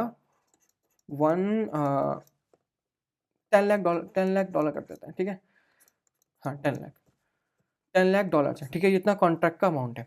और वहाँ पर एक रेट भी कर देते हैं। ये बंदा क्या बोल रहा है, ये इनडायरेक्टली इस कॉन्ट्रैक्ट में आने के बाद बोल क्या रहा है ये इन्वेस्टर, बैंक किसी भी दूसरी पार्टी से, मान लो दूसरी पार्टी है बैंक, फॉर एग्जांपल दूसरी पार्टी है बैंक, दो पार्टी होती है ना, एक इन्वेस्टर हो गया और एक बैंक हो गया। ये बोल क्या रहा है, देखो मैं तुमसे फ्यूचर में मान लो एक महीने बाद मैं तुमसे रुपये के बदले डॉलर बाय कर लूँगा, लेकिन मैं किस रेट पे बाय करूंगा वो एक्सचेंज रेट भी उस कॉन्ट्रैक्ट में डिफाइन होता है, एक्सचेंज रेट भी डिफाइन होता है, ठीक है। वो डिफाइन एक्सचेंज वो रेट जो है वो कितना है, मान लो 84 रुपीज़ पर डॉलर करेगा, ये डिफाइन होता है, ये कॉन्ट्रैक्ट के अंदर लिखा जाता है, ये सारी चीज़ें कॉन्ट्रैक्ट के अंदर लिखी जाती हैं, ठीक है। 1 मंथ भी लिखा जाता है, ये सब एनडीएफ कॉन्ट्रैक्ट के अंदर आता है कि वो वहाँ पर वादा कर रहा है कि देखो भाई मैं आपसे 1 महीने बाद इतने अमाउंट का, इतने कॉन्ट्रैक्ट अमाउंट का, जिसको नॉशनल वैल्यू भी बोलते हैं, उसको जो कि 10 लाख डॉलर है वो बाय करूंगा at a exchange rate of इतना, मैं अपना 84 रुपीज़ दूंगा और उसके बदले इतने डॉलर बाय कर लूँगा, ठीक है। तो यहाँ पर वो इनडायरेक्टली हेज करने की कोशिश कर रहा है अपने रिस्क को, क्योंकि वो एक इंटरेस्ट रेट जो भी एक्सचेंज रेट है उसको फिक्स कर रहा है, ठीक है। अभी फ्यूचर में अभी सेटलमेंट डे आया, मान लो सेटलमेंट डे पे 2 सिनेरियो हो सकते हैं, ठीक है। एक सिनेरियो क्या होगा, सिनेरियो 1 मतलब सिनेरियो ए में क्या होगा, मान लो रुपये की वैल्यू असलियत में क्रैश कर गई, ठीक है, रुपये की वैल्यू क्रैश कर गई और रुपये की वैल्यू हो गई ₹86 पर डॉलर। तो अब जो इन्वेस्टर सोच रहा था वही हो गया और बुरी तरह हुआ और वर्स हुआ, ठीक है, 86 हो गई, ठीक है, मतलब उसके जो खुद के एसेट्स होंगे जो भी रुपीज़ में होंगे वो बहुत बुरी तरह गिर गए होंगे। अभी उसको कैसे हेज करेगा ये देखो, जितना रुपये गिरा उसको लग रहा था कि सिर्फ 84 तक गिरेगा, लेकिन अब 86 गिर गया पर डॉलर, ठीक है। तो अब मैथ्स कैसे होगी, यहाँ पर मैथ्स होगी, जो भी कॉन्ट्रैक्ट में लिखा हुआ रुपये है, एक्सचेंज रेट है, और जो भी एक्सचेंज रेट आप हुआ है करंट में है उसको आप कर दो माइनस, ठीक है। तो आगे 2 रुपये का 2 रुपये पर डॉलर, ठीक है। अब ये जो 2 रुपये है ये तो फ़ायदा हो गया ना, किसका, ये फ़ायदा हो गया। अगर देखो अगर हमारा इन्वेस्टर जो है इस कॉन्ट्रैक्ट के अंदर नहीं आया होता, तब वो अगर 86 रुपीज़ को डॉलर में कन्वर्ट कराने की कोशिश कर रहा होता तो वो करा ही नहीं पाता, उसको लॉस हो जाता उल्टा, है ना, उसको लॉस हो जाता ना बहुत बुरी तरह, ठीक है। लेकिन अब क्या है, इसको थोड़ा बेनिफिट होगा, क्योंकि अब उसको जो है 84 रुपीज़ पर डॉलर में कराना होगा, ठीक है, 84 रुपीज़ पर डॉलर में कराना होगा, ठीक है। तो उसको क्या फ़ायदा हुआ, इंडायरेक्टली 2 रुपये पर डॉलर का फ़ायदा हो गया, ठीक है। अगर वो नहीं आता तो इसका मतलब इसके अंदर वो विनर है, और लूज़र कौन है, लूज़र है हमारा बैंक जो है वो लूज़र है। तो इसमें क्या होता है, जो भी डिफरेंस होता है करंट कॉन्ट्रैक्ट रेट माइनस जो भी मतलब contract rate minus current value, उन दोनों का जो डिफरेंस होता है उसकी अगर मैं मल्टीप्लाई कर दूँ नॉशनल वैल्यू से जो कि है रुपीज़ 1 कितना था, 10 लाख था, 10 लाख डॉलर, ठीक है। तो ये जितना भी अमाउंट आएगा वो एक लूज़र एक विनर को देगा, ठीक है।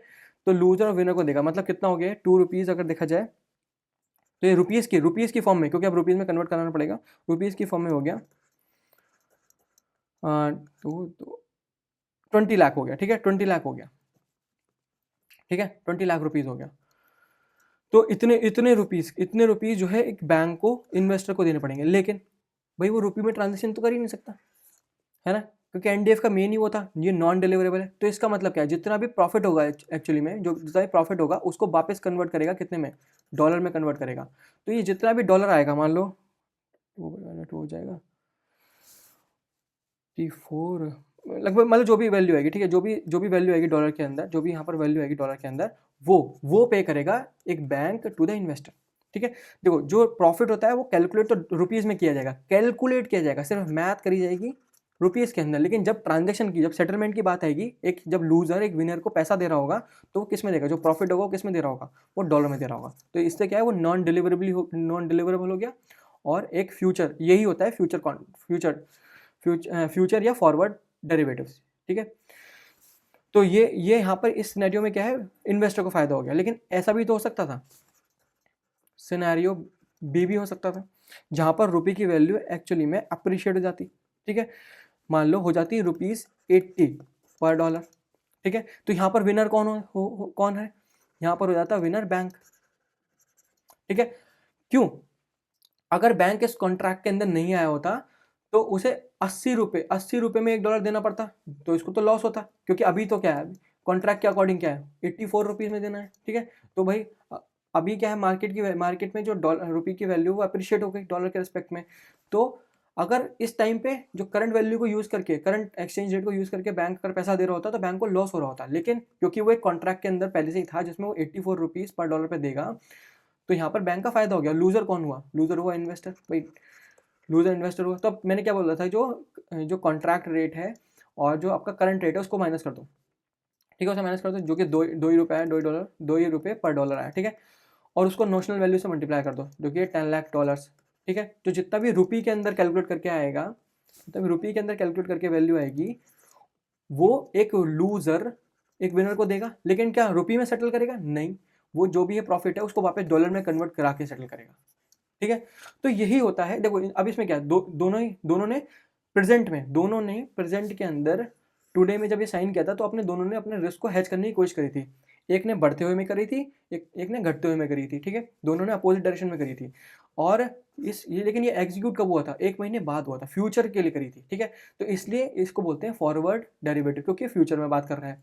प्लस ये नॉन डिलीवरेबल है, क्यों? क्योंकि जितना भी सेटलमेंट हुआ वो कैलकुलेट तो रुपये में हुआ, लेकिन रुपये को टच नहीं किया हमने बिल्कुल भी, हमने ट्रांजेक्शन किया डॉलर में। तो इसलिए ऐसी चीज़ होती है, इनको ही बोलते हैं NDFs, ठीक है, नॉन डिलीवरेबल फॉरवर्ड डेरिवेटिव्स। तो आपको समझ आ गया होगा कि ये है क्या, ठीक है। दोनों ही अपने रिस्क को हेज कर रहे हैं। लेकिन लोग क्या करते हैं, लोग इसे हेज करने के लिए नहीं, स्पेकुलेशन में यूज कर लेते हैं। बैट करते हैं, बहुत ज़्यादा बैट करते हैं कि भाई पैसा गिरेगा, पैसा गिरेगा, पैसा गिरेगा, और फिर पैसा सच में गिरता है। ऑफ शोर में और ऑन शोर में उसका इंपैक्ट आता है, उसके बारे में अभी हम पढ़ेंगे, ठीक है, वो क्या है, ठीक है। तो आपने NDF को समझ लिया होगा कि NDF होता क्या है, ठीक है। ओके, ठीक है। तो मैंने यहाँ पर ये NDF के बारे में बता दिया। अब आगे बढ़ते हैं, ठीक है। जो नॉन डिलीवरेबल्स होते हैं, देखो नॉन डिलीवरेबल फॉरवर्ड्स होते हैं, ये ऑफ शोर में होते हैं, लंदन, सिंगापुर, न्यूयॉर्क में। जो डिलीवरेबल फॉरवर्ड्स होते हैं वो ऑन शोर, मुंबई में होते हैं। यहाँ पर करेंसी एक्सचेंज होता है, नन होता है। लेकिन जो प्योर कैश सेटल होता है, प्योरली जो कैश होता है सेटल, वो USD में होता है, मतलब डॉलर्स के अंदर होता है। यहाँ पर वो सारी फिजिकली पैसा चेंज होगा, रुपये हैंड चेंज करेगा, ठीक है, इधर होता है। यहाँ पर रेगुलेशन क्या है, यहाँ पर ये अनरेगुलेटेड होता है, OTC में ही होता है, RBI कोई कंट्रोल नहीं होता। यहाँ पर हाईली RBI इसको कंट्रोल करके चलता है। कौन ट्रेड करता है यहाँ पर? Hedge funds, speculators, multinational companies, ये सब करते हैं। यहाँ पर हमारे एक्सपोर्टर्स, इम्पोर्टर्स, लोकल बैंक्स, ठीक है, ये सब करते हैं, क्योंकि यहाँ पर जेन्युइन काम चल रहा है, इधर स्पेकुलेशन भाग रही है। प्राइस ड्राइवर कौन से होते हैं यहाँ पर? सेंटिमेंट, ग्लोबल न्यूज़, स्पेकुलेशन, ये सब ड्राइवर होते हैं यहाँ पर करेंसी को वोलेटाइल करने के लिए। लेकिन यहाँ पर क्या, एक्चुअल डिमांड एंड सप्लाई, क्योंकि importer exporter actual demand and supply create करते हैं, जिसकी वजह से जो रुपये है वो अपना अप्रिशिएट होता है, डेप्रिशिएट होता है, मतलब कि एक्चुअल डिमांड और सप्लाई के थ्रू होता है, ना कि सेंटिमेंट या ग्लोबल न्यूज़ के थ्रू होता है, ठीक है। तो यहाँ पर एक NDFs और DFs के बारे में मैंने आपको बता दिया, ठीक है, उसका डिफरेंस भी बता दिया। देखो अब एक क्वेश्चन यहाँ पर ये भी आता है, जो कि मैं आपको पहले ही बताया था, कि वाई आरबीआई ने क्यों NDF को मना कर रखा है, ठीक है, ऑन शोर में नहीं करोगे। देखो मैं आपको वैसे ही बता चुका हूँ, एक थोड़ा सा डिस्कशन कर लेते हैं, क्योंकि सेम चीज़ है। एक्चुअल डिमांड और सप्लाई पे रुपये चेंज होना चाहिए, डिमांड और सप्लाई पे रुपये चेंज होना चाहिए, रुपये की वैल्यू अप्रिशिएट होनी चाहिए, डेप्रिशिएट होनी चाहिए, वो एक्चुअल डिमांड और सप्लाई पे होनी चाहिए, यही RBI चाहता है, ठीक है। अगर RBI ने गलती से भी NDF को एप्लीकेबल कर दिया, यहाँ पर ये यूज़ कर सकते हो, तो उससे पता है क्या होगा? जो बहुत सारे स्पेकुलेटर्स हैं ना, स्पेकुलेटर जो हैं, वो अपना पैसा इधर बैठ करने लग जाएंगे हमारे मार्केट में, हमारे मार्केट को अपने पैसे से फ्लड कर देंगे, जिसकी वजह से क्या होगा, ये आसानी से हमारी रुपये को बहुत ज़्यादा वोलेटाइल, मतलब वाइडली जो है ना चेंज कर सकते हैं, ठीक है। और जब एक बहुत ज़्यादा तेज़ी से चेंज होता है ना, कुछ घंटों में, मान लो 1 घंटे के अंदर 5% गिर गया, डेप्रिशिएट हो गया, भाई इससे बहुत ज़्यादा लॉस होता है हमारे बिजनेस को, हमारे रियल बिजनेस को प्रॉब्लम आती है। तुम स्पेकुलेशन तो कर रहे हो, लेकिन हमारा बिजनेस खत्म हो रहा है, ठीक है। जो MSME है उनको परेशानी हो रही है, ठीक है। तो यही एक रीज़न था कि RBI ने इनको ऑन शोर मना कर रखा है NDF को। मैं कई बार बोल चुका था, अभी मैंने एक बार और बता दिया, ठीक है। ठीक है, अब क्वेश्चन एक और आता है, इसके बारे में हमें थोड़ा पढ़ लेना चाहिए कि कैसे कैसे ये लास्ट टॉपिक है, मतलब जिसमें हम ज़्यादा डिस्कशन कर रहे हैं, फिर तो आसान आसान है कि कैसे जो शेडो मार्केट है, शेडो मार्केट कौन सा, जो कि ऑफ शोर मार्केट है, ऑफ शोर में लगी हुई आग, ऑफ शोर में लगी हुई आग जो है वो हमारे ऑन शोर में कैसे ट्रैवल कर जाती है, ठीक है। अब हम एक बार रुपी के थ्रू दिखेंगे, ठीक है, समझने की कोशिश करेंगे कि हो कैसा रहा है। पहले शुरुआत करते हैं यहाँ से। यहाँ पर क्या होता है, कुछ मान लो कोई बैड न्यूज़ आई, कोई बैड न्यूज़ आई, मान लो कोई वार छिड़ गई, ठीक है, मिडिल ईस्ट में वार छिड़ गई फॉर एग्जांपल, ठीक है। तो इससे क्या होता है कि यहाँ पर जो है ना पैनिक क्रिएट हो जाता है, इस ऑफ शोर मार्केट में बहुत ज़्यादा पैनिक क्रिएट हो जाता है, और लोगों को लगता है कि हमारा रुपी जो है, रुपी है गिरेगा, क्योंकि रुपी गिरेगा इनको ऐसा लगने लग जाता है, डर लगने लग जाता है, पैनिक क्रिएट हो जाता है। तो इससे क्या है, लोग जो है ना बहुत ज़्यादा एनडीएफ्स के अंदर आने लग जाते हैं, एनडीएफ कॉन्ट्रैक्ट को साइन करने लग जाते हैं अपने रुपी को हेज करने के लिए, ठीक है, अपने आप को बचाने के लिए, अपने गिरते हुए प्राइस को बचाने के लिए, रुपी के गिरने को बचाने के लिए, उससे फ़ायदा उठाने के लिए, ठीक है।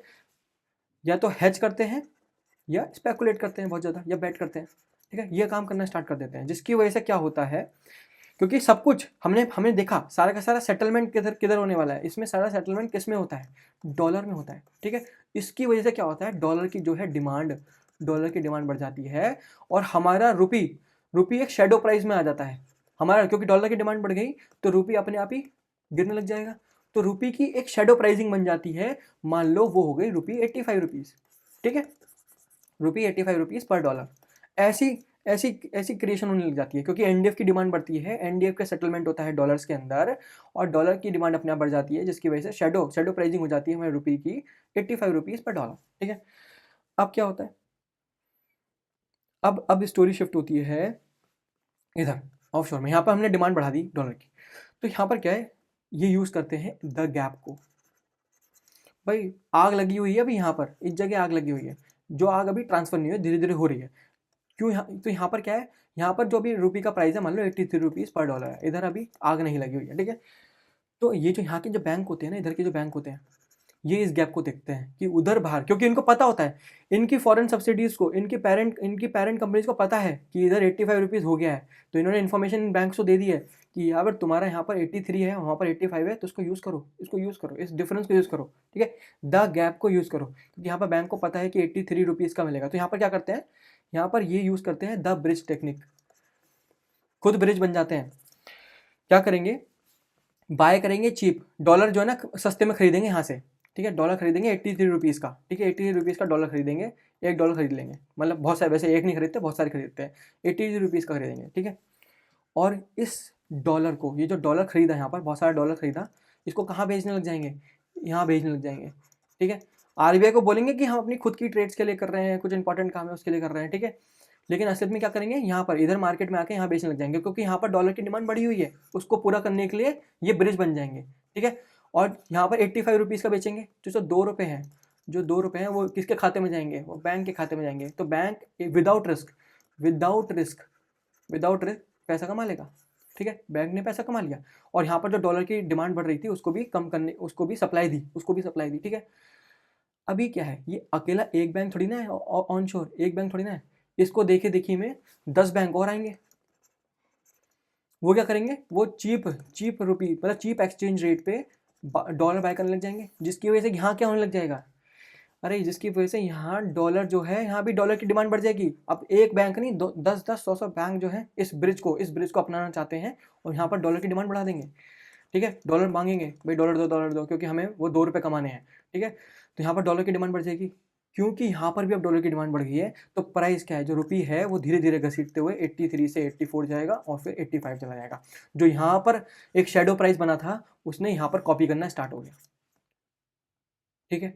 तो ये ऐसे करके मैं जो बोल रहा था कि लगी हुई आग जो थी ऑफशोर में, वो ऑनशोर ट्रांसफर हो गई, वो ऐसे होती है, डिमांड सप्लाई की वजह से। और उसमें मेन कल्प्रेट कौन होता है, हमारे एनडीएफ्स होते हैं, जिसकी जानकारी आरबीआई को होती ही नहीं है।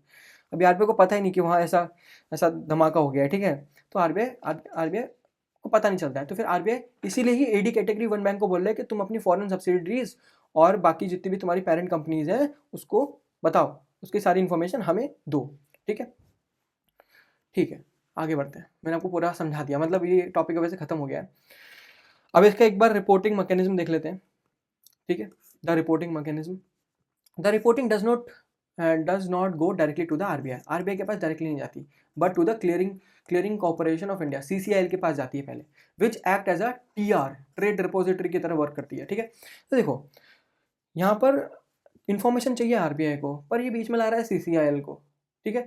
तो सीसीआईएल को बीच में लाने की क्या ज़रूरत है, यहाँ पर रोल समझना पड़ेगा कि सीसीआईएल का रोल क्या होता है। देखो सीसीआईएल जो है ना, सेंट्रल नर्वस सिस्टम है हमारा, सारी ट्रांजेक्शन का सेंट्रल नर्वस सिस्टम है, ठीक है। ये सारी की सारी ट्रांजेक्शन जितनी भी इंडिया के अंदर फाइनेंशियल मार्केट के अंदर जितनी भी ट्रांजेक्शन हो रही हैं, वो उसको क्लियर करने में हेल्प करता है, प्लस जितना भी डाटा उससे आया उसको अपने सर्वर में डंप करके रखता है, ठीक है। तो उनके पास ये जी टेक्नोलॉजी है। दूसरी जो आरबीआई के है, आरबीआई भाई एक बस पॉलिसी मेकर है, एक रेगुलेटर है, ठीक है। उसके पास ऐसे बड़े बड़े सर्वर नहीं है, ठीक है। उसका काम ये ऐसा रॉ डाटा को प्रोसेस करना नहीं है, वो सीसीएल करता है, ठीक है। तो इसलिए सीसीआईएल को दिया गया क्योंकि उनके पास एक ट्रेड रिपोजिटरी है, मतलब बहुत बड़े बड़े सर्वर है वो सारा इन्फॉर्मेशन लेने के लिए, ठीक है। आरबीआई वो सब काम नहीं कर सकता, ठीक है। मिलियंस ऑफ ट्रेड को देखेगा, नहीं देख पाएगा आरबीआई के पास, आरबीआई के पास वो एक्सपर्टीज नहीं है इन चीज़ों में, ठीक है। आरबीआई का बस काम क्या है कि बैंक जो है, जो एडी कैटेगरी 1 बैंक है, वो क्लियरिंग कॉर्पोरेशन को क्या रॉ डाटा देंगे, उसको प्रोसेस करो और फिर आरबीआई को एक डैशबोर्ड में दिखा दो। फिर आरबीआई क्या करेगा, आरबीआई चुपचाप यहाँ पर लॉक करेगा और देख लेगा कि भाई रिस्क कहाँ है, ठीक है, रिस्क कहाँ है। और जैसे उसको रिस्क पता चलेगा यहाँ है, उसके अगेंस्ट वो या तो पॉलिसी मेक करने लग जाएगा, एक नई पॉलिसी बनाएगा कि ऐसा हो ही ना, जो रिस्क है वो ऐसा हो ही ना, या एक अर्ली वार्निंग सिस्टम की तरह वर्क करेगा कि भाई कुछ इंटरवेंशन करते हैं, कुछ नया चीज़ लाते हैं, अब कोई और पर्टिकुलर चीज़ कर देते हैं, मतलब कोई और रिस्ट्रिक्शन लगा देते हैं, ऐसा ऐसा कुछ भी करेगा, ठीक है। तो यहाँ पर कौन एक्चुअली में, फिर हमने देख लिया कि रिपोर्टिंग मैकेनिज्म कैसा है। दूसरी ओर ये भी है कि रिपोर्ट कौन करेगा, देखो रिपोर्ट करेंगे सारे के सारे एडी कैटेगरी 1 बैंक, इसके लिए रिस्पॉन्सिबल होंगे। अभी आरबीआई ने यही सोचा कि भाई जेपी मॉर्गन, मान लो जेपी मॉर्गन है, जेपी मॉर्गन इंडिया है, तो JP Morgan India India India की सारी रिस्पॉन्सिबिलिटी है, उसको करना है। इसकी जो फॉरेन पेरेंट है ना, पेरेंट कंपनी है, उसको नहीं करना है, तुम्हें करना है। क्यों? क्योंकि आरबीआई का ज्यूरिसडिक्शन जो है ना इन पे चलता है, इनका गला पकड़ लेंगे अगर इन्होंने नहीं दिया, अगर इन्होंने कोई डाटा नहीं दिया, उसकी वजह से कुछ प्रॉब्लम क्रिएट हो गई, तो तुम्हें इनसे ही पेनल्टी मांगेंगी, पे करो पेनल्टी। इसलिए इनका गला पकड़ना चाहता है आरबीआई, क्योंकि आरबीआई का वहाँ बस चलता है, ठीक है। तो ये है, एक दो तरीके से रिपोर्टिंग हो सकती है वैसे तो, ठीक है। इनडायरेक्टली हमें पता है कि सीसीएल को रिपोर्टिंग होने वाली है, एक एडी कैटेगरी 1 बैंक से, और इसकी पेरेंट कंपनी है, ठीक है। या तो ये इसको डायरेक्ट कर ले, ठीक है, डायरेक्ट भी कर सकती है। तो यहाँ पर क्या है, इन्होंने क्या है, डेलीगेट कर दिया अपनी पावर, डेलीगेट कर दी, ये भी एक ऑप्शन है, डेलीगेट करना। इनको बोल देंगे देखो भाई तुम हमारे थ्रू भेज रहे हो, तुम ऐसा करो, तुम डायरेक्टली भेज दो इन्फॉर्मेशन इनके पास, ठीक है, सारा का सारा डाटा भेज दो अपनी ट्रेड का, ठीक है। ये एक पॉसिबिलिटी है, ऑप्शन 1, इसको बोलते हैं डेलीगेशन करना। दूसरा क्या है कि तुम ऐसा करो, सेंट्रलाइज करो, जो पेरेंट कंपनी है वो पहले इसको एडी को भेजेगी, फिर ये एडी सीसीएल को भेजेगा। तो इसमें क्या है, ये बहुत स्लो प्रोसेस है, ठीक है, बहुत स्लो प्रोसेस है, लेकिन ये इजी टू इम्प्लीमेंट है, इजी टू इम्प्लीमेंट है, ठीक है। ये क्या है, बहुत फास्ट प्रोसेस है बट कॉम्प्लेक्स है। तो दो तरीके से अलाउ किया है आरबीआई ने कि ये दोनों आप कर सकते हो। अब आप देखो कि आप कैसा करना चाहते हो, ठीक है। इसके अलावा तो हमने दो चीज़ें पढ़ ली। अब आता है मेन टाइमलाइंस, ठीक है। आइडियली क्या बोला है आरबीआई ने बोला है कि देखो तुम्हें जिस दिन तुम ट्रेड कर रहे हो ना, जो भी, उसी दिन तुम डाटा दे दो, डाटा भेजो। T+0 का मतलब होता है जिस दिन तुमने वो ट्रेड करी उसी दिन तुम डाटा भेजो सारे। लेकिन ये क्या बहुत ज़्यादा कंप्लाइंस बर्डन क्रिएट करेगा, ठीक है। तो आइडियली आरबीआई चाहता है, लेकिन आरबीआई बोल रहा है कि अगर तुमसे ये नहीं हो पाया तो तुम strictly with in T+2 transaction, जिस दिन ट्रेड हुई +2 डेज में आप हमें सारी इन्फॉर्मेशन दे दो। दोनों के पीछे एक अलग अलग रीज़न है। देखो T+0 में आरबीआई क्यों चाहता है, क्योंकि अगर मान लो कोई कहीं ऑफशोर आग लगी, तो आरबीआई को पता जो है ना 2 दिन बाद चले, तो भाई उसमें तो आग जल जाएगा ना, सब कुछ तो पहले खत्म हो जाएगा। तो आरबीआई चाहता है कि तुम इंस्टेंटली हमको इन्फॉर्मेशन दो, तो वही हमारे डाटा इंपॉर्टेंट होगा, उससे ही हम कुछ पॉलिसी मेकिंग कर पाएंगे उतने टाइम में। दूसरी ओर ये T+2 को भी बोला, T+2 क्यों बोला, क्योंकि एक टाइम जोन भी तो होता है, टाइम जोन भी होता है भाई। वहाँ पर फ्राइडे का क्लोजिंग चल रहा है, फ्राइडे का एंड चल रहा है, और सारा का सारा डाटा मतलब फ्राइडे में आ जाएगा। अगर सारा सारा डाटा फ्राइडे में आ गया तो हमारा मार्केट तो तब तक क्लोज हो जाएगा, ठीक है। हमारे यहाँ पर तो सैटरडे चल रहा होगा ना, वहाँ पर फ्राइडे चल रहा होगा, तो हमारे यहाँ पर सैटरडे चल रहा होगा। सैटरडे में तो कुछ काम नहीं होता है, मार्केट क्लोज होता है, तो हमारा डाटा तो तब तक प्रोसेस नहीं हो पाएगा, तो हमें 2 दिन चाहिए होंगे, क्योंकि सैटरडे संडे फिर आगे। तो इसलिए T+2 डेज को एक दिया गया है, वो हमारे लिए। देखिए हमें खुद को थोड़ा टाइम मिल जाए इसलिए ऐसा किया गया है, ठीक है। तो दोनों है, वैसे आइडियली T+0 होना चाहिए, लेकिन स्ट्रिक्टली विद इन T+2 होना चाहिए, ठीक है। अब इसमें थोड़ी ऑपरेशनल फ्लेक्सिबिलिटी भी दी है। देखो बैक टू बैक ट्रांजेक्शन जो कि ट्रांजेक्शन पहले ही किसी और एग्जिस्टिंग रूल की वजह से हो चुकी है रिपोर्ट, तो उसे रिपोर्ट करने की जरूरत नहीं है। आरबीआई ने यही बोला, क्योंकि क्यों भाई डबल रिपोर्टिंग करनी, ठीक है। अगर वो स्मॉल वैल्यू की है, देखो एनडीएफ अगर बहुत ज़्यादा स्मॉल वैल्यू के हैं, मतलब बिल्कुल ही ना के बराबर, मतलब अंडर 1 मिलियन यूएसडी डॉलर है, तो उसको रिपोर्ट करने की जरूरत नहीं। बड़े बड़े जो है, क्योंकि यहाँ पर जो है ना आरबीआई जो बड़ी बड़ी जो ज़्यादा प्रेशर क्रिएट करता है ना मार्केट पे, उनको कवर करना चाहते हैं, ठीक है। तो वैसे लोगों को करा है जो कि स्मॉल वैल्यू रखते हैं, तो उनको रिपोर्ट मत करो, कोई दिक्कत नहीं है। अगर इंटर बैंक है, जो भी आप अपने खुद के अदर बैंक्स में ट्रेडिंग कर रहे हो जो कि इंडिया के अंदर है, उसमें भी आप रिपोर्ट मत करो, क्योंकि वो तो पहले से ही आरबीआई को पता होगा, क्योंकि आरबीआई को रिपोर्ट तो करते ही है ना ये लोग, तो वो तो आरबीआई को पहले से ही पता होगा, उसमें कोई दिक्कत नहीं, कोई नई चीज़ नहीं है, ठीक है। तो ऐसे करके ऑपरेशनल फ्लेक्सिबिलिटी भी दे दी। अगला क्या है, द फेज इंप्लीमेंटेशन। देखो यहाँ पर फेज इंप्लीमेंटेशन होने वाला है। आरबीआई जो ना एकदम 100% कंप्लायंस नहीं चाहता फ्रॉम डे वन, वो एक स्टैगर्ड टाइमलाइन देना चाहता है, ठीक है। वहाँ बोल रहा है कि तुम अपना आईटी सिस्टम पाइपलाइन बनाओ, ठीक है, ऐसे करके भाई वहाँ पर जो पेरेंट कंपनी है वो डायरेक्ट सीसीएल को दे पाए इन्फॉर्मेशन, ऐसी कोई पाइपलाइन बनाओ, अच्छे से अपना सिस्टम अपग्रेड करो, ठीक है, मजे लो, थोड़ा टाइम लो। तो वो मजे कितने दिन के हैं, 12 महीने फ्रॉम द इशू। जिस दिन ये गाइडलाइन आ जाएगी उससे 12 मंथ के अंदर अंदर 80% जितनी भी नॉशनल वैल्यूज़ हैं जो भी ग्लोबल ट्रेड में हो रही हैं उनको रिपोर्ट करना है। अभी 70% क्यों बोला है, यहाँ पर बड़ी बड़ी मछलियाँ फंस जाएंगी, ठीक है। जो भी बड़ी बड़ी लंदन सिंगापुर वाली जो मछलियाँ हैं ना, सब यहाँ फंस जाएंगी। दूसरे में क्या बोला है, 18 मंथ फ्रॉम इशू, यहाँ पर 80% को कवर किया है, मतलब जहाँ पर जो Tier 2 के हब्स है ना, यहाँ पर दुबई, हांगकॉन्ग हो गया, टोक्यो हो गया, ऐसे ऐसे वो फंस जाएंगे, ठीक है। और फिर अगला मंथ अगला क्या टाइम लाइन दिया, 24 मंथ्स फ्रॉम द इशू। यहाँ पर जो छोटी छोटी है स्मॉल बैंक ब्रांचेज हैं वो ही फंस जाएंगे 90 डेज में, 90% उनको करना पड़ेगा कवरेज, ठीक है। अब यहाँ पर 10% का क्यों एक गैप दे रखा है, देखो एक तो वो स्मॉल ट्रेड को हटाना है, उनका गैप दे रखा है, और कुछ ऑपरेशनल एरर भी हो सकती है ना, जहाँ पर आप रिपोर्ट ही नहीं कर पाओ, मान लो आपका सिस्टम ही ब्रेक हो गया कहीं से, तो आप उस टाइम पे रिपोर्ट नहीं कर पाए, तो वो 10% खो सकता है। तो ऐसे 10% का अलग से एक वो दे रखा है, बफर दे रखा है, ठीक है, दैट आर ऑप्शनली एक्सक्लूडेड, जान पूछे कर रखा है। देखो स्ट्रेटेजिक इम्प्लीकेशन क्या है इसका, आरबीआई के लिए क्या फायदा है, तो आरबीआई को फायदा क्या होगा, this is a major step towards, हमें देखो तब से अब तक यही बताता रहा हूँ कि आरबीआई का क्या फायदा है। आरबीआई समझ पाएगा कि क्या हो क्या रहा है ना, प्रॉब्लम हमारा जो आईएनआर है वो कैसे चेंज हो रहा है, ज़्यादा तेज वोलेटाइल तो नहीं हो रहा बहुत ज़्यादा, वो समझ पाएगा अच्छे से, क्लियरली समझ पाएगा, और उसको स्टेबलाइज भी कर सकता है, ठीक है, during the time of volatility.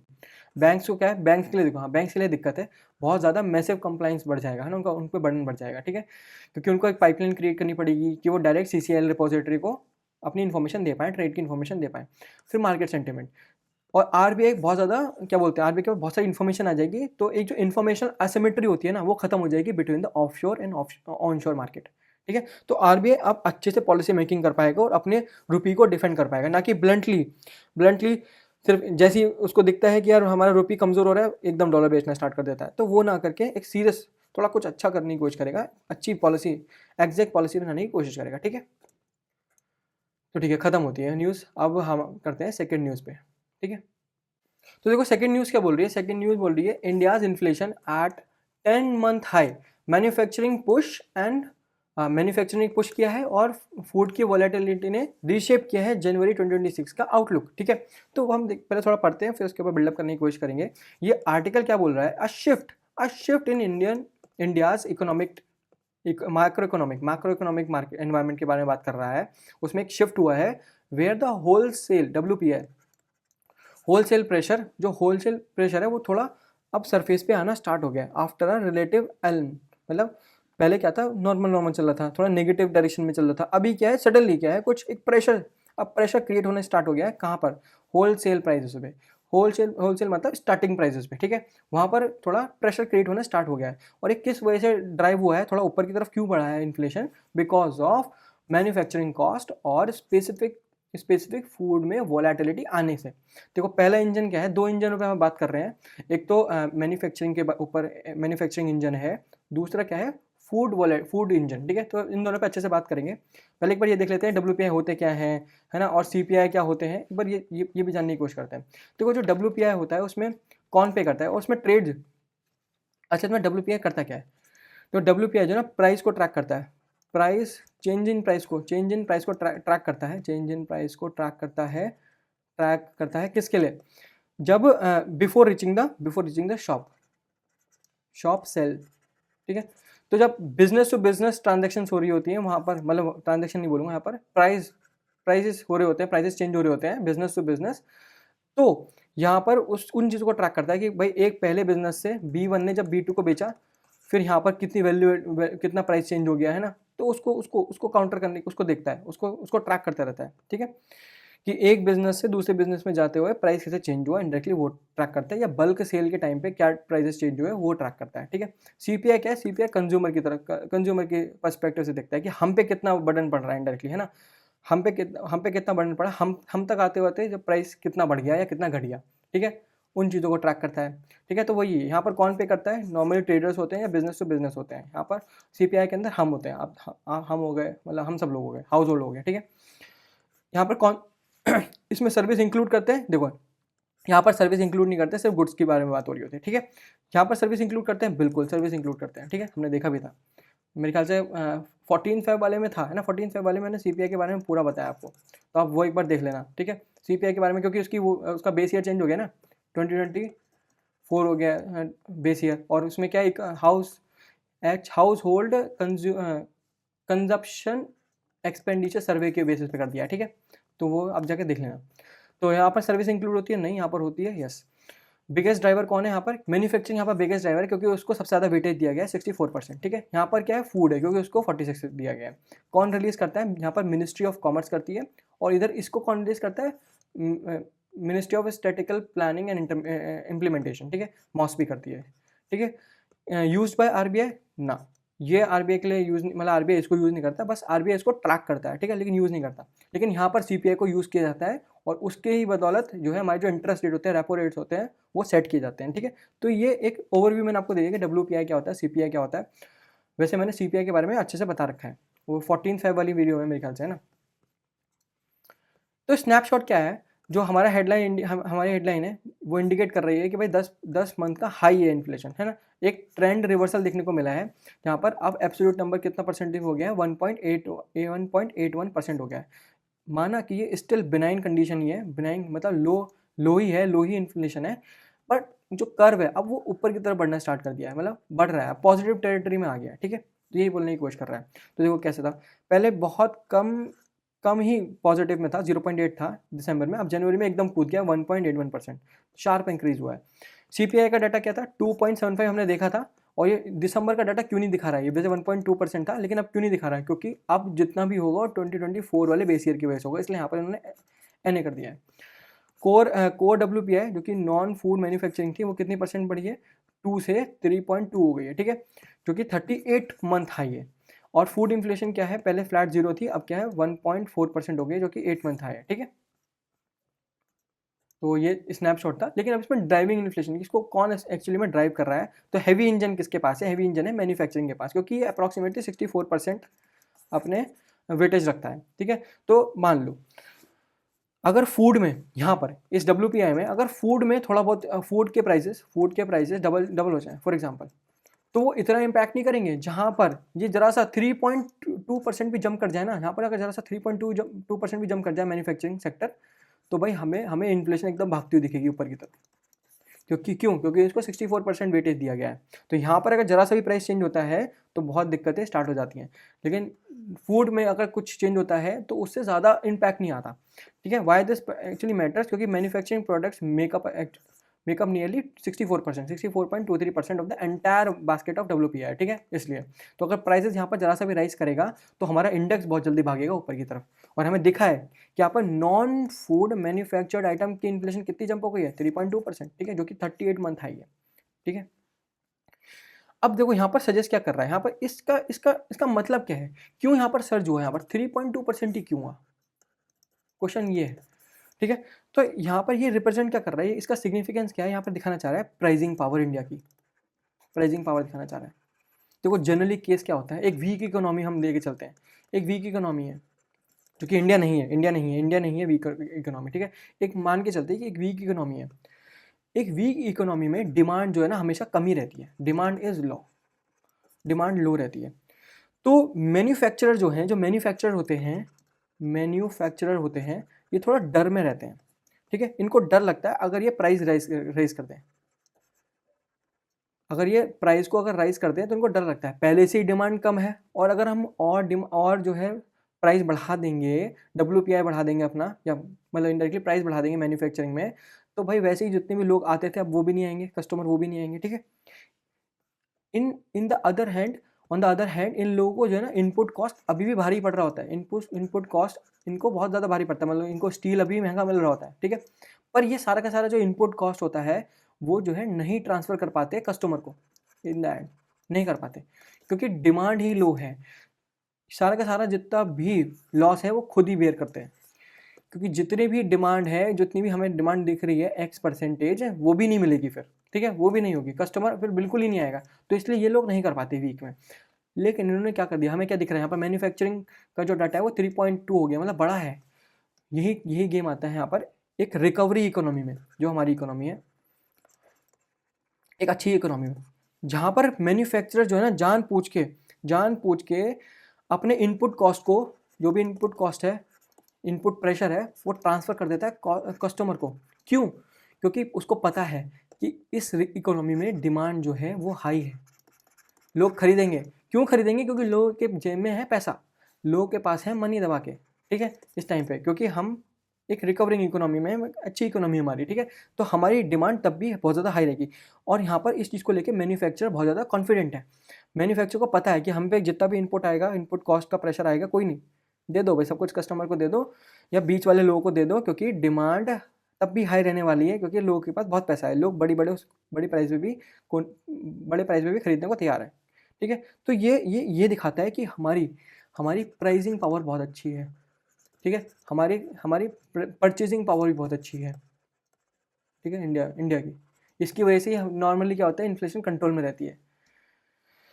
हाँ, क्योंकि हम डिमांड देते रहते हैं बार बार।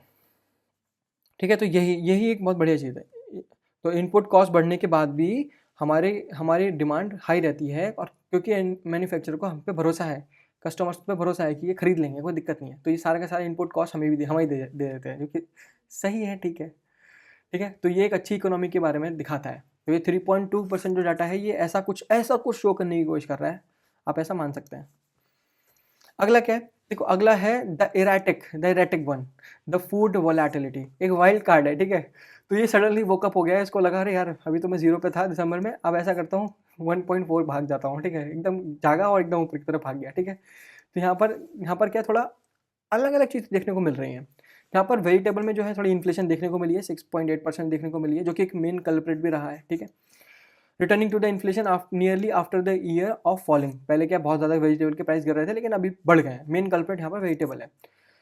थोड़ा डिफ्लेशनरी भी ट्रेंड देखने को मिला है, वो कहाँ देखने को मिला है, प्रोटीन वाले एरिया में। ठीक है, मतलब पल्सेस में -11.1% का, सीरियल्स में 1.4% का, जहाँ पर एक्चुअली वो चीपर हुए हैं फ्रॉम द ईयर एगो। ठीक है, तो एक अलग सा वेरिएशन दिख रहा है। वेजिटेबल एक तरीके से बढ़ रही है, जो कि मेन कल्प्रिट बन गया है हमारा एकदम 1.4 जम के लिए।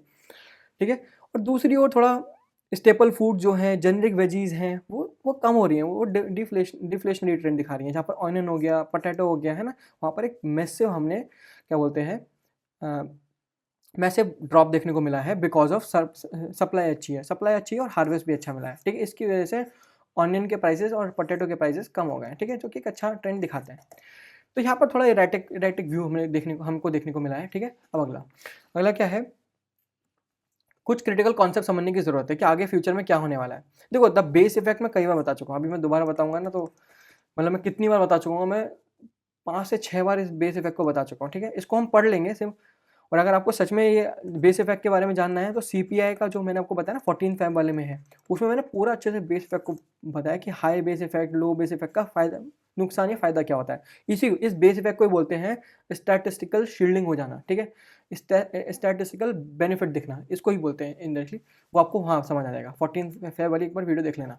To understand this particular thing fully, हमें ये चीज़ देखनी पड़ेगी कि कुछ नए कॉन्सेप्ट हैं। बेस इफेक्ट का कॉन्सेप्ट है जो कि मे बी इन्फ्लेशन को बढ़ा सकता है फ्यूचर में। Inflation to increase gradually reflecting more of the base effect, because of the base effect. क्यों? क्योंकि इन्फ्लेशन जो है ना ईयर ऑन ईयर मेजर होती है, जहाँ पर अगर प्राइसेस जो है कोई भी, मान लो जनवरी 2025 में जो कि हमारा पुराना ईयर था, उसमें जो है ना प्राइसेस बहुत कम थे, मान लो 50 रुपये थे। किसी एक वेजिटेबल, हम एक वेजिटेबल ले लेते हैं। अभी क्या है, अगर जरा सा भी इंक्रीज़ होगा, ये 50 रुपये जरा गलती से भी 80 रुपीज़ हो गए, क्योंकि हमारा जो पुराना ईयर था, जो प्रीवियस ईयर था, बहुत अबनॉर्मल था, उसकी वजह से हमें आज के टाइम पे जनवरी 2026 में बहुत ज़्यादा प्राइस हाइक्ड अप दिखेंगे, ठीक है? परसेंटेज बहुत ज़्यादा हाइक अप दिखेगी, क्योंकि इसमें क्या होता है, current minus previous upon previous होता है इनटू 100, ठीक है? तो क्या हो गया, 30/5, 1/20, 60% का हाइक दिखेगा, ठीक है? तो ये चीज़ दिखा रहा है कि जरा सा प्राइस सिर्फ 30 रुपये बढ़ने से यहाँ पर 60% का वो आ गया। और पहले क्या दिख रहा होगा हमें, पहले वाले उसमें दिख रहा होगा कि भाई यहाँ पर सिर्फ उल्टा 50% का नेगेटिव हुआ है, ठीक है? तो ये सब चीज़ें हमें -50% से एकदम 60% दिखने लग जाती है इन्फ्लेशन ईयर ऑन ईयर। तो ये एक ह्यूज जंप दिखाता है, ठीक है? ह्यूज परसेंटेज जंप दिखाता है, इसको बोलते हैं बेनिफिट ऑफ स्टैटिस्टिकल शील्डिंग, है ना, शील्डिंग। तो इकोनॉमिस्ट वार्न कर रहे हैं, बोल रहे हैं कि अगर हम आगे बढ़ेंगे अपने इस ईयर के अंदर, तो जो स्टैटिस्टिकल क्वार्क्स हैं वो इन्फ्लेशन को बहुत ज़्यादा बड़ा दिखाएंगे, हार्डन दिखाएंगे। और ऐसा मतलब वो एक यहाँ पर क्या है, वो बेनिफिट की तरह काम नहीं कर रहा है, यहाँ पर वो एक नेगेटिव वे में काम कर रहा है कि हमें ऐसा लगेगा कि प्राइस जो है ना रॉकेट अप हो गए हैं, लेकिन असलियत में रॉकेट अप नहीं हुए होंगे, बिकॉज ऑफ हमारा प्रीवियस ईयर जो है बहुत ज़्यादा हार्डन रहा, मतलब कम रहा था, जिसकी वजह से हमें हार्डन दिखेगा, ठीक है? क्योंकि प्रीवियस ईयर बहुत ज़्यादा लो रहा था, अभी ये वाला ईयर हमें हार्डन दिखेगा, लेकिन असलियत में प्राइस रॉकेट अप नहीं होंगे उसमें। तो ऐसा इकोनॉमिक्स का मानना है। दूसरा क्या है, एक एल निनो रिस्क भी है, ठीक है? यहाँ पर क्या होता है कि एल निनो रिस्क एक एल निनो का जो चीज़ होती है वो एक क्लाइमेट पैटर्न होता है, जिसकी वजह से नॉर्मली अगर ये फिनोमिना होता है तो इंडिया में जो वीक मानसून होता है, अगर इंडिया में वीक मानसून होगा तो जो वेजिटेबल वाला जो क्रॉप यील्ड है वो अपने आप ही फॉलो हो जाएगी। तो ऐसा इकोनॉमिस्ट एक्सपेक्ट कर रहे हैं कि अगर जब ये एल निनो वाली जो प्रॉब्लम है, ये जो क्लाइमेट पैटर्न है, अगर ये होता है तो उसकी वजह से मानसून वीकर हो जाएगा इन द लेटर 2026, जिसकी वजह से जो क्रॉप यील्ड है वो अपने आप ही गिर जाएगी, ठीक है? कॉन्सिक्वेंसेज क्या होंगे, देखो भाई, क्रॉप यील्ड गिर गई तो भाई सप्लाई चेन खराब हो जाएगी, और सप्लाई चेन खराब होते ही जो फूड बास्केट है वो एकदम इन्फ्लेट हो जाएगी, और फूड बास्केट इन्फ्लेट होते ही WPI बढ़ जाएगा, और जैसे ही WPI बढ़ा, WPI के बढ़ते हमें ये पता चल जाता है कि CPI भी बढ़ेगा ही बढ़ेगा। दोनों एक दूसरे को एंकर करते हैं, मेनली WPI एंकर करता है CPI को, ठीक है? क्योंकि WPI is the start, CPI is the end, ठीक है? एक और चीज़ है तो यहाँ पर मैं बता देता हूँ कि WPI कैसे एक दूसरे को कॉम्प्लीमेंट करते हैं, WPI और CPI। देखो, मान लो कॉटन का WPI बढ़ गया, तो ये जो इम्पैक्ट है ना, ये आज देखने को नहीं मिलेगा, ये हमें देखने को मिलेगा 2-3 महीने बाद। 2-3 महीने बाद जब इस WPI, इस कॉटन से, इस महंगी कॉटन से शर्ट बनाई जाएगी ना, उस शर्ट का जो महंगा दाम है जो हमें दिखेगा, जो कस्टमर को दिखेगा, उसके थ्रू दिखेगा। जहाँ पर WPI बढ़ा था पहले, ये WPI जो बढ़ा है ना 3.2% हमारा इंडायरेक्टली मैन्युफैक्चरिंग में बढ़ा है, और टोटल कितना 1.81% बढ़ा है। ये टोटल 1.81% बढ़ा है ना, इसका इम्पैक्ट कब दिखेगा हमें? इसका इम्पैक्ट हमें फ्यूचर में दिखेगा, जब उस कॉटन से शर्ट बनेगी। तो ऐसे WPI जो है ना, WPI अल्टर करता है हमारे CPI को, ठीक है? इसीलिए ही RBI जो है ना WPI को एक एक क्या बोलते हैं, हॉक आई से देखता है, उसको ट्रैक करता रहता है बार बार, क्योंकि एक अर्ली वार्निंग सिस्टम की तरह काम करता है WPI, कि उनको पता चल जाता है RBI को कि यार अगर WPI बढ़ा तो मे भी CPI भी बढ़ सकता है, हमारी इन्फ्लेशन भी बढ़ सकती है। अब इन्फ्लेशन को काबू करने के लिए हमें अपने इंटरेस्ट रेट को बढ़ाना पड़ सकता है, तो मे भी अगली मॉनेटरी पॉलिसी में इंटरेस्ट रेट जो है बढ़ते हुए दिखाई दे सकते हैं, ठीक है? हाँ, अगली मॉनेटरी पॉलिसी कब हो रही है? 6 टू 3 दिन की होती है, 6, 7, 8, 6 to 8 अप्रैल हो रही है, ठीक है? और वो 60th वाली होगी, ठीक है? अब अगली न्यूज़ करते हैं, ठीक है? तो तीसरी न्यूज़ क्या बोल रही है, इंडियन बैंक से उन्होंने डीक्लटर ड्राइव स्टार्ट कर दिया है, ठीक है? दिसंबर 2025 क्वार्टर का एनालिसिस देखते हैं, ठीक है? तो ये जो आर्टिकल है हाईलाइट कर रहा है strategic manoeuvre by the bank to aggressively clean house की तरह। और वो क्लीन हाउस क्या कर रहा है, कैसे अपनी बैलेंस शीट को क्लीन करने की कोशिश कर रहा है? अपने जो बैड लोन्स है ना, वो थर्ड पार्टी स्पेशलिस्ट को बेच रहा है, ठीक है? उनको सेल कर रहा है। और यहाँ पर थर्ड पार्टी स्पेशलिस्ट कौन होते हैं? ARCs होती हैं, एसेट रिकंस्ट्रक्शन कंपनीज होती हैं, कंस्ट्रक्शन कंपनीज होती हैं। वैसे भी आपको समझ नहीं आया होगा यार, ये क्या ही स्पेलिंग को देखना है फिर वैसे भी गंदा ही लगता हूँ मैं वैसे इम्प्रूव करने की कोशिश कर रहा हूँ, लेकिन हो नहीं रहा है, ठीक है? लेकिन मैं फ्यूचर में ट्राई करूँगा, मैं अपनी राइटिंग को अच्छा करूँ, क्योंकि एसेट समझ आ रहा है लेकिन रिकंस्ट्रक्शन समझ ही नहीं आ रहा है।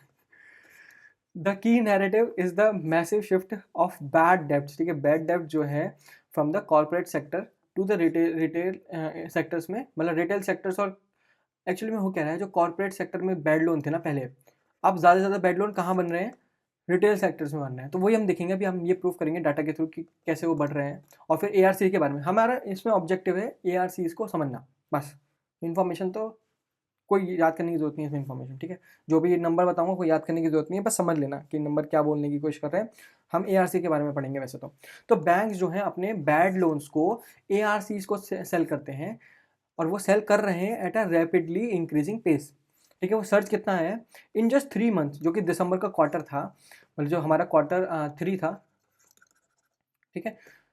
जो क्वार्टर 3 था वहाँ पर बैंक ने लगभग कितना, 69,331 crore worth of bad loan जो है बेचे एआरसीज को, जो कि नियरली डबल्ड है जो कि सोल्ड हुए थे प्रीवियस क्वार्टर में, क्वार्टर 2 में 37,382 करोड़ रुपीज़, ठीक है, डबल है नियरली। तो गोल क्या है, बैंक इसमें क्या करते हैं, बैंकर जो होते हैं अपने वो रिमूव करना चाहते हैं स्ट्रेन को फ्रॉम देयर बैलेंस शीट, अपनी बैलेंस शीट को क्लीन करना चाहते हैं और दिखाना चाहते हैं हेल्दियर, कि हमारी बैलेंस शीट हेल्दियर है टू द इन्वेस्टर, क्योंकि फिर इन्वेस्टर्स और रेगुलेटर अगर रेगुलेटर को नहीं दिखेगी तो रेगुलेटर फाइन चढ़ाता रहेगा, ठीक है। और इन्वेस्टर्स को अच्छी नहीं दिखेगी इनकी बैलेंस शीट तो इन्वेस्ट नहीं करेगा, ठीक है। तो ये दो चीज़ें की वजह से करते हैं सब काम, जिसकी वजह से सर्च देखने को मिला है। और सर्च कैसा मिला है कि भाई रिटेल इन्वेस्टर्स, रिटेल जो है, रिटेल लोन जो है वो ज़्यादा एक्सप्लोड हुए हैं। जो रिटेल बैड लोन्स हैं जो कि सोल्ड किए गए हैं एआरसीज को, वो कितने हैं देखो, सितंबर क्वार्टर 2 में कितने थे, 9,000 के अराउंड थे, ठीक है, 9,000 करोड़ के थे, जो जिसमें 172% का इंक्रीज हो गया है, 24,814 करोड़ रुपीज़, जो कि एक मैसिव शिफ्ट दिखा रहा है, ठीक है। जहाँ पर दूसरी ओर जो कॉर्पोरेट लोन सोल्ड किए गए थे वो पहले कितने, 28,289 करोड़ रुपीज़, जो कि 57% इंक्रीज हुआ है। तो मतलब यहाँ पर ये एक्सप्लोड हुआ है इस बार, ठीक है। तो आगे देखते हैं, बस इतना ही था, इसमें और कुछ नहीं है। ये क्यों हो रहा है, देखो ये हो रहा है, द आर्टिकल यहाँ पर ट्रेस बैक करता है कि decade long change in the strategies. पहले क्या होता था, 2015 में क्या था, 2015 में एक और चीज़ हुई थी, एसेट एसेट रिव्यू भी हुआ था, है ना, एसेट क्या बोलते हैं उसको, asset quality, asset AQR। RBI ने एक AQR ड्राइव निकाली थी जहाँ पर सारे के सारे फालतू एसेट्स को क्लीन किया था, ठीक है। तो उस टाइम पे क्या है, बहुत उस टाइम पे कौन से लोन्स क्लीन हुए थे, जो कि इंडस्ट्रियल लोन थे। उस टाइम पे क्या है, बहुत ज़्यादा इंडस्ट्रियल लोन बढ़े हुए थे, ठीक है।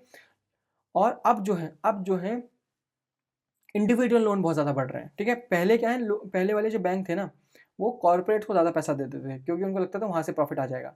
तो इंडस्ट्रियल लोन तब बहुत ज़्यादा बढ़ते थे, लेकिन और पर्सनल लोन तब होते नहीं थे, कम दिए जाते थे। अब क्या है, अब बहुत ज़्यादा पर्सनल लोन मिलते हैं, अब वो एक स्काई रॉकेटेड हो गए हैं 398% पे, ठीक है। तो बैंक जो है पिवट हो रहा है टू लेंडिंग टू इंडिविजुअल, अब मतलब यहाँ से यहाँ बढ़ने की कोशिश कर रहा है कि अब वो पर्सनल लोन ज़्यादा देता है, जिसकी वजह से क्या है, डिफ़ॉल्ट रेट भी बढ़ जाता है, क्योंकि यार इस सेगमेंट में लोग जो ना पैसा नहीं देते कभी कभी, है ना, या कुछ ऐसे क्वालिटी कोलेटरल नहीं रखते जिनको हम रियलाइज़ नहीं कर पाते हैं ठीक से, तो फिर उससे क्या है, बैंक को लॉस होता है। तो द वैल्यूएशन क्रैश, क्यों रिकवरी रेट जो है बहुत ज़्यादा कम है, उसका पीछे रीज़न क्या है, देखो द जो बैंक ने जो ओल्ड लोन सेल किए हैं ना इस बार, वहाँ पर जो है ना, वहाँ से रिकवरी रेट बहुत कम है। रिकवरी रेट पता है कितना फॉल हो गया है, 34% से 15% हो गया है। मतलब ये जब बैंक जो है, मैं पूरा प्रोसेस बताऊंगा, जब बैंक एआरसीज को अपने बैड लोन बेचते हैं तो फिर एआरसीज वहाँ उन उन उन लोन का जो भी कोलेटरल होता है, उधर उसमें कोलेटरल होता है, उसको बेच बाच के पैसा रिसीव करने की कोशिश करते हैं, रिकवर करने की कोशिश करते हैं, और फिर उस रिकवर मनी को बैंक को देते हैं, ठीक है। ऐसे काम कर रहे होते हैं, मैं और अच्छे से बताऊंगा आपको ये, ठीक है।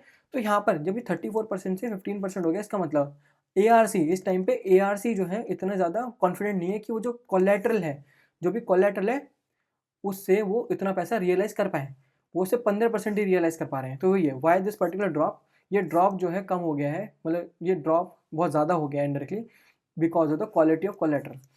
इसके पीछे जिन लोन के पीछे क्वालिटी ऑफ कोलेटरल थी बहुत ज़्यादा कम है, ठीक है, बहुत बेकार बेकार टाइप के कोलेटरल्स हैं, या कोलेटरल ही नहीं है, अनसिक्योर्ड लोन्स हैं, ठीक है। उनकी वजह से जो है रिकवरी रेट 15% पे गिर गया है, 34 से 15% पे, ठीक है।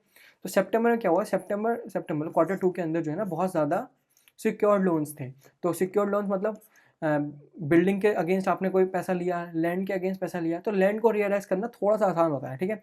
जहाँ पर एआरसीज उसको आराम से सेल कर पाते हैं और किसी को दे पाते हैं, या उस पर कहीं नया बिजनेस स्टार्ट करवा पाते हैं, जिसकी वजह से वो अच्छा खासा पैसा रिकवर कर लेते हैं, ठीक है। जितना अच्छा पैसा रिकवर करेंगे उतना ही अच्छा पैसा बैंक को दे पाएंगे। तो सितंबर में यही होता है कि अच्छा लैंड था, अच्छा कोलेटरल्स थे, जिसकी वजह से अच्छा रिकवरी हो रही थी एआरसीज की, ठीक है, और बैंक को भी अच्छा खासा पैसा मिल रहा था। तब तब एआरसीज जो है ना कॉन्फिडेंट थे कि वो 34% तक रिकवर करा सकते हैं, क्योंकि इस वाले क्वार्टर के अंदर अनसिक्योर्ड लोन बहुत ज़्यादा है, या विंटेज लोन जो पुराने लोन थे, ओल्ड डेप्ट्स हैं, वो बहुत ज़्यादा है, जिसकी वजह से कोलेटरल की क्वालिटी गिर गई है। तो एआरसीज क्या बोल रहे हैं, अब तो भाई तुम्हें सिर्फ हम क्या बोलते हैं 15% ही रिकवरी देंगे, क्योंकि तुमने जो डेप्ट ले रखे हैं वो एक तरह के जंक डेप्ट है, उस पर ना तो कोई कोलेटरल है, तुम कैसे दें, और ना वो जो कोलेटरल भी है वो भी एक लो ग्रेड क्वालिटी का है, ठीक है। तो अब आती है कि ये असल में होता क्या है, ठीक है, एआरसीज होती क्या है। देखो पहले थोड़ा सा पढ़ लेते हैं। स्पेशलाइज फाइनेंशियल इंस्टीट्यूट होते हैं जो कि एक बैड बैंक की तरह काम कर रहे होते हैं, और ये जो बैड लोन्स होते हैं ये रेगुलर बैंक से खरीदते हैं एट अ डिस्काउंट, ठीक है, यूजुअली एट अ डिस्काउंट, और फिर उसको रिकवर करने की कोशिश करते हैं फ्रॉम द बोरोवर देमसेल्फ, ठीक है। तो यहाँ पर देखो, तो एआरसीज क्या है, एआरसीज एक तरीके से स्कैवेंजर्स हैं, स्कैवेंजर्स हैं, ये फाइनेंशियल इकोसिस्टम के अंदर एक स्कैवेंजर्स हैं, जहाँ पर ये bad loans a pool of bad loans buy करते हैं, ठीक है, और फिर उनके अगेंस्ट जितना भी कोलेटरल होता है उसको रियलाइज कराने की कोशिश करते हैं, वहाँ से बोरो करने की कोशिश करते हैं। अगर वो कोलेटरल नहीं है, अनसिक्योर्ड है, ठीक है, तो वो बोरोवर को कोर्ट में घसीट के वहाँ से पैसा निकलवाने की कोशिश करते हैं, मतलब कुछ भी करते हैं, बस पैसा रिकवर करते हैं। अगर अनसिक्योर्ड है तो बोरोवर से निकलवाते हैं, और अगर सिक्योर्ड वाला था तो कोलेटरल को बेच बाच के जो भी करके पैसा निकालने की कोशिश करते हैं, ठीक है, एआरसीज। तो इससे क्या है, बैंक ने क्या किया, देखो बैंक ने अपना जो बेकार डेप्ट था, एनपीए थे, उसको सेल कर दिया किसको, एआरसी को। एआरसी ने उसके बदले थोड़ा अपफ्रंट अमाउंट दे दिया, अपफ्रंट अमाउंट दे दिया, तो थोड़ा पैसा मिल गया बैंक को, जिसकी वजह से वो लेंडिंग पावर बढ़ जाएगी, अपने आप ही लेंडिंग करेंगे और ज़्यादा। और एआरसी जितना भी अब रियलाइज करके आएंगे मनी, वो उसमें से भी पार्ट मिल जाएगा कुछ, ठीक है, बैंक को, मतलब वैसे 85% मिलता है, ठीक है, वो मिल जाएगा। तो इनडायरेक्टली बैंक ने क्या किया, बैंक ने एनपीएस को इनडायरेक्टली एक मनी में कन्वर्ट कर दिया, अपनी क्या है, अपनी बैंक शीट्स, अपनी बैलेंस शीट को क्लीन कर लिया, ठीक है, और सारा का सारा जितना भी लोन था वो किसको दे दिया, एआरसीज को दे दिया, जो एक्सपर्ट होते हैं इन कामों में करने के लिए, ठीक है। तो अब देख लेते हैं कि ये असल में वर्क कैसे करते हैं, इनका वर्किंग एक बार देख लेते हैं। देखो अब पूरी स्टोरी, अब स्टोरी आएगी, बैंक, ठीक है, बैंक के पास जो है ना, बैंक ने 100 करोड़ रुपीज़ का लोन दिया था एक फैक्ट्री को, ठीक है, और उसने उसने जो है ना अपनी फैक्ट्री एज अ कोलेटर रख दी थी बैंक को, पर ये ऐसा हुआ कि ये एनपीए में कन्वर्ट हो गया, ये पैसा वापस नहीं दे पाए फैक्ट्री वाले, फैक्ट्री जो है बैंक करप्ट हो गई, मान लो, मतलब फैक्ट्री जो है सॉल्वेंसी में चली गई, ठीक है। तो अब ये वैसे इसको इंसॉल्वेंट बोलते हैं, इंसॉल्वेंट हो गई, पैसा नहीं दे सकती वो, इंसॉल्वेंट हो गई, ठीक है। तो अब ये एनपीए जो है एनपीए में कन्वर्ट हो गया, तो अब क्या करेगा, देखो बैंक के पास तो कोई एक्सपर्टीज़ है नहीं, बैंक इस चीज़ में एक्सपर्ट है ही नहीं कि वो फैक्ट्री रन कर पाए, तो फैक्ट्री तो रन कर नहीं पाएगा वो, ठीक है। दूसरा, वो लीगल फाइट्स को भी मैनेज नहीं कर सकता, ठीक है, वो भी काम नहीं कर सकता, ठीक है। बैंक को क्या चाहिए, बैंक को मनी चाहिए इन टाइम, और उस मनी को वो लेंड करना चाहते हैं टू समवन। बैंक का तो बस इतना काम है, ये वाला एक्सपर्टीज बैंक का नहीं है कि वो फैक्ट्री चलाएं या लीगल फाइट करें, ठीक है। तो वो क्या करते हैं, इन चीज़ों से बचने के लिए they decided to do the auction, जहाँ पर वो अपने एनपीएस को बेच देते हैं, ठीक है, जितने भी उनके बैड लोन्स होते हैं वो बेच देते हैं किसको, एआरसीज को। यहाँ पर एआरसीज जो है आती हैं और देखती हैं कि कितना कितना एसेट था, 100 करोड़ का एसेट था, ठीक है, मतलब फैक्ट्री तो 100 करोड़ की होगी तभी उसमें 100 करोड़ मिले, ठीक है। तो 100 करोड़ का एसेट था, एआरसीज बोलती है देखो हम रिकवर कर पाएंगे, अपना एक अनुमान लगाती है 60 करोड़ हम रिकवर कर पाएंगे, ऐसा वो बोलती है, ठीक है। और ऐसे करके वो बिड जीत जाती हैं, और बैंक जो है इनको लोन दे, वो बैड लोन्स दे देता है, और ये उनको थोड़ा पैसा देती हैं। अब पैसा किस देती है, अब आती है पेमेंट की बारी, ठीक है। पेमेंट कैसे होती है, पेमेंट यूजुअली होती है 15:85 रेशियो में, जहाँ पर क्या होता है 15% जो मनी है वो कैश की फॉर्म में अप फ्रंट पे कर दिया जाता है, और वो भी किसका, रियलाइज अमाउंट का, जितना वो रियलाइजेशन बोल रहे हैं कि इतना रियलाइज करके दे देंगे, 60% का 60 करोड़ का 15% करो, तो वो हो गया 9 करोड़ रुपीज़, ठीक है, 033/553, हाँ ठीक है, 9 crore rupees. 9 crore rupees upfront amount ARCs पे कर देती हैं किसको? बैंक को, ठीक है, क्योंकि बैंक ने इनको बैड लोन दिए हैं और ARCs को उसके बदले पैसा देना पड़ेगा, तो ARCs पैसा दे देती हैं कितना? 9 करोड़ रुपीज़, ठीक है।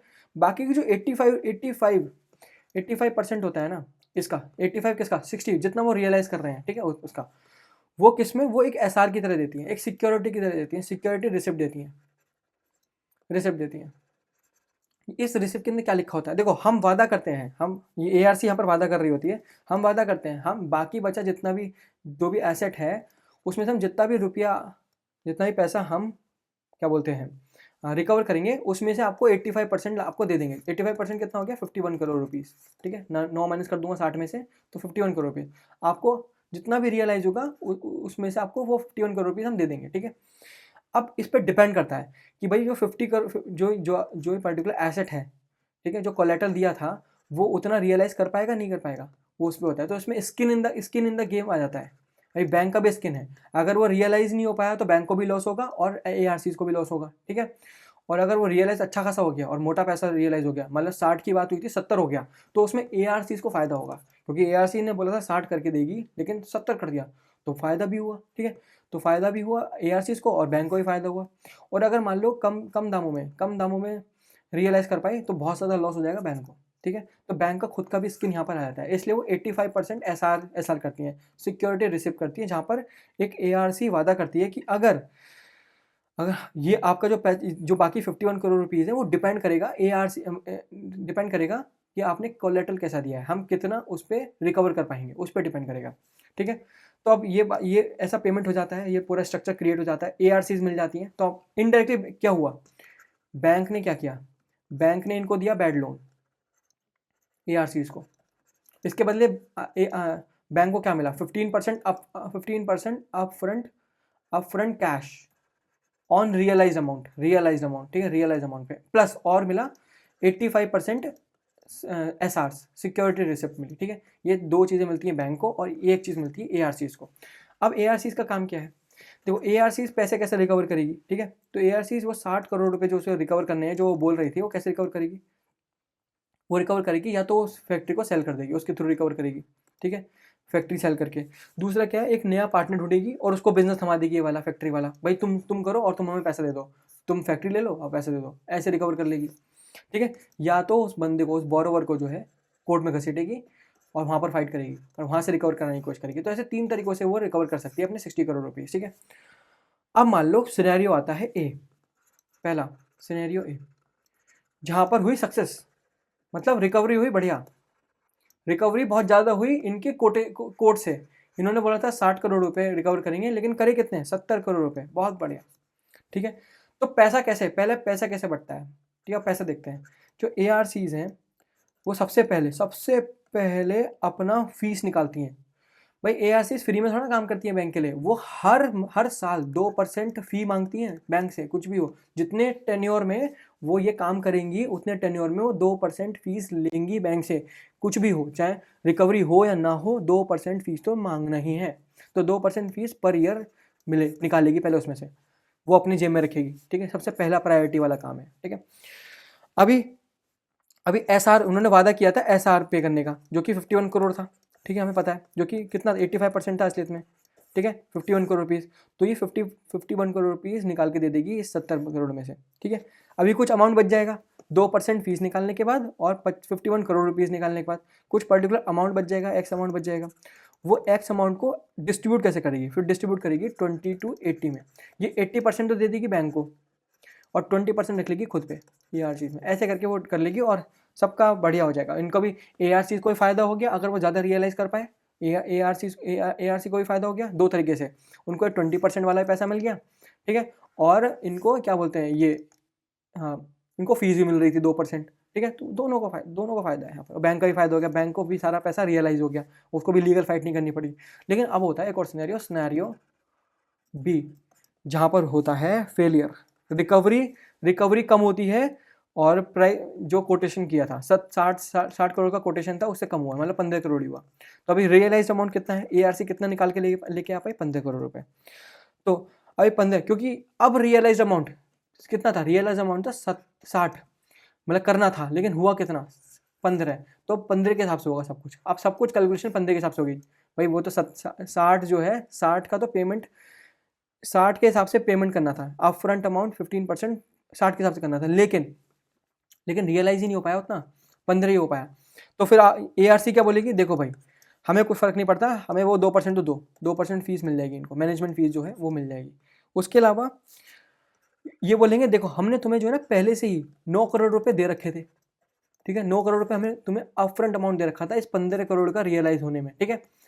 अब कितने बचे आपके 6 करोड़ रुपए, तो 6 करोड़ रुपए अभी जितने भी रुपए होंगे 6 करोड़ रुपए वो इसमें से दे देगी इसको, ठीक है। तो ऐसे करके, और जितना भी वो रिकवर नहीं कर पाए, कितना रिकवर नहीं कर पाए, 60 करोड़ की बात हुई थी, 15 करोड़ रिकवर हो पाए, बाकी बचे 45 करोड़ रुपए रिकवर नहीं कर पाए। वो किसके खाते में जाएंगे, किसके लॉस में जाएंगे, वो जाएंगे लॉस में बैंक के। बैंक उस लॉस को उठाएगा और फिर उसको राइट ऑफ प्रोसेस करनी पड़ेगी, फिर वो इन द एंड उस लोन को राइट ऑफ कर देगा, ठीक है। तो असल में बैंक ऐसे करके या तो वो फेलियर हो जाता है बुरी तरह, या वो पैसा कमाता है बहुत अच्छा। और ARCs तो हमेशा प्रॉफिट में ही रहती है, लेकिन हाँ एक तरीके से यहाँ पर भी वो प्रॉफिट में कम थी, क्योंकि भाई अगर वो अच्छा रियलाइज़ करती तो हमने ऊपर देखा था कितना पैसा कमा रही थी, लेकिन अभी क्या है उन्हें लॉस ही हो रहा है एक तरीके से, ठीक है। वो जो यहाँ पर वो प्रॉफिट कमा सकती थी वहाँ पर उनको लॉस मिल गया इंडायरेक्टली, ठीक है। तो ऐसे एक ARC काम करती है। हाँ, तो मैंने बता दिया आपको पूरा का पूरा। अब आगे बढ़ते हैं, वही सेम चीज़ यहाँ पर सेम चीज़ है, देखो वही पढ़ना है, ठीक है, कुछ नया नहीं है।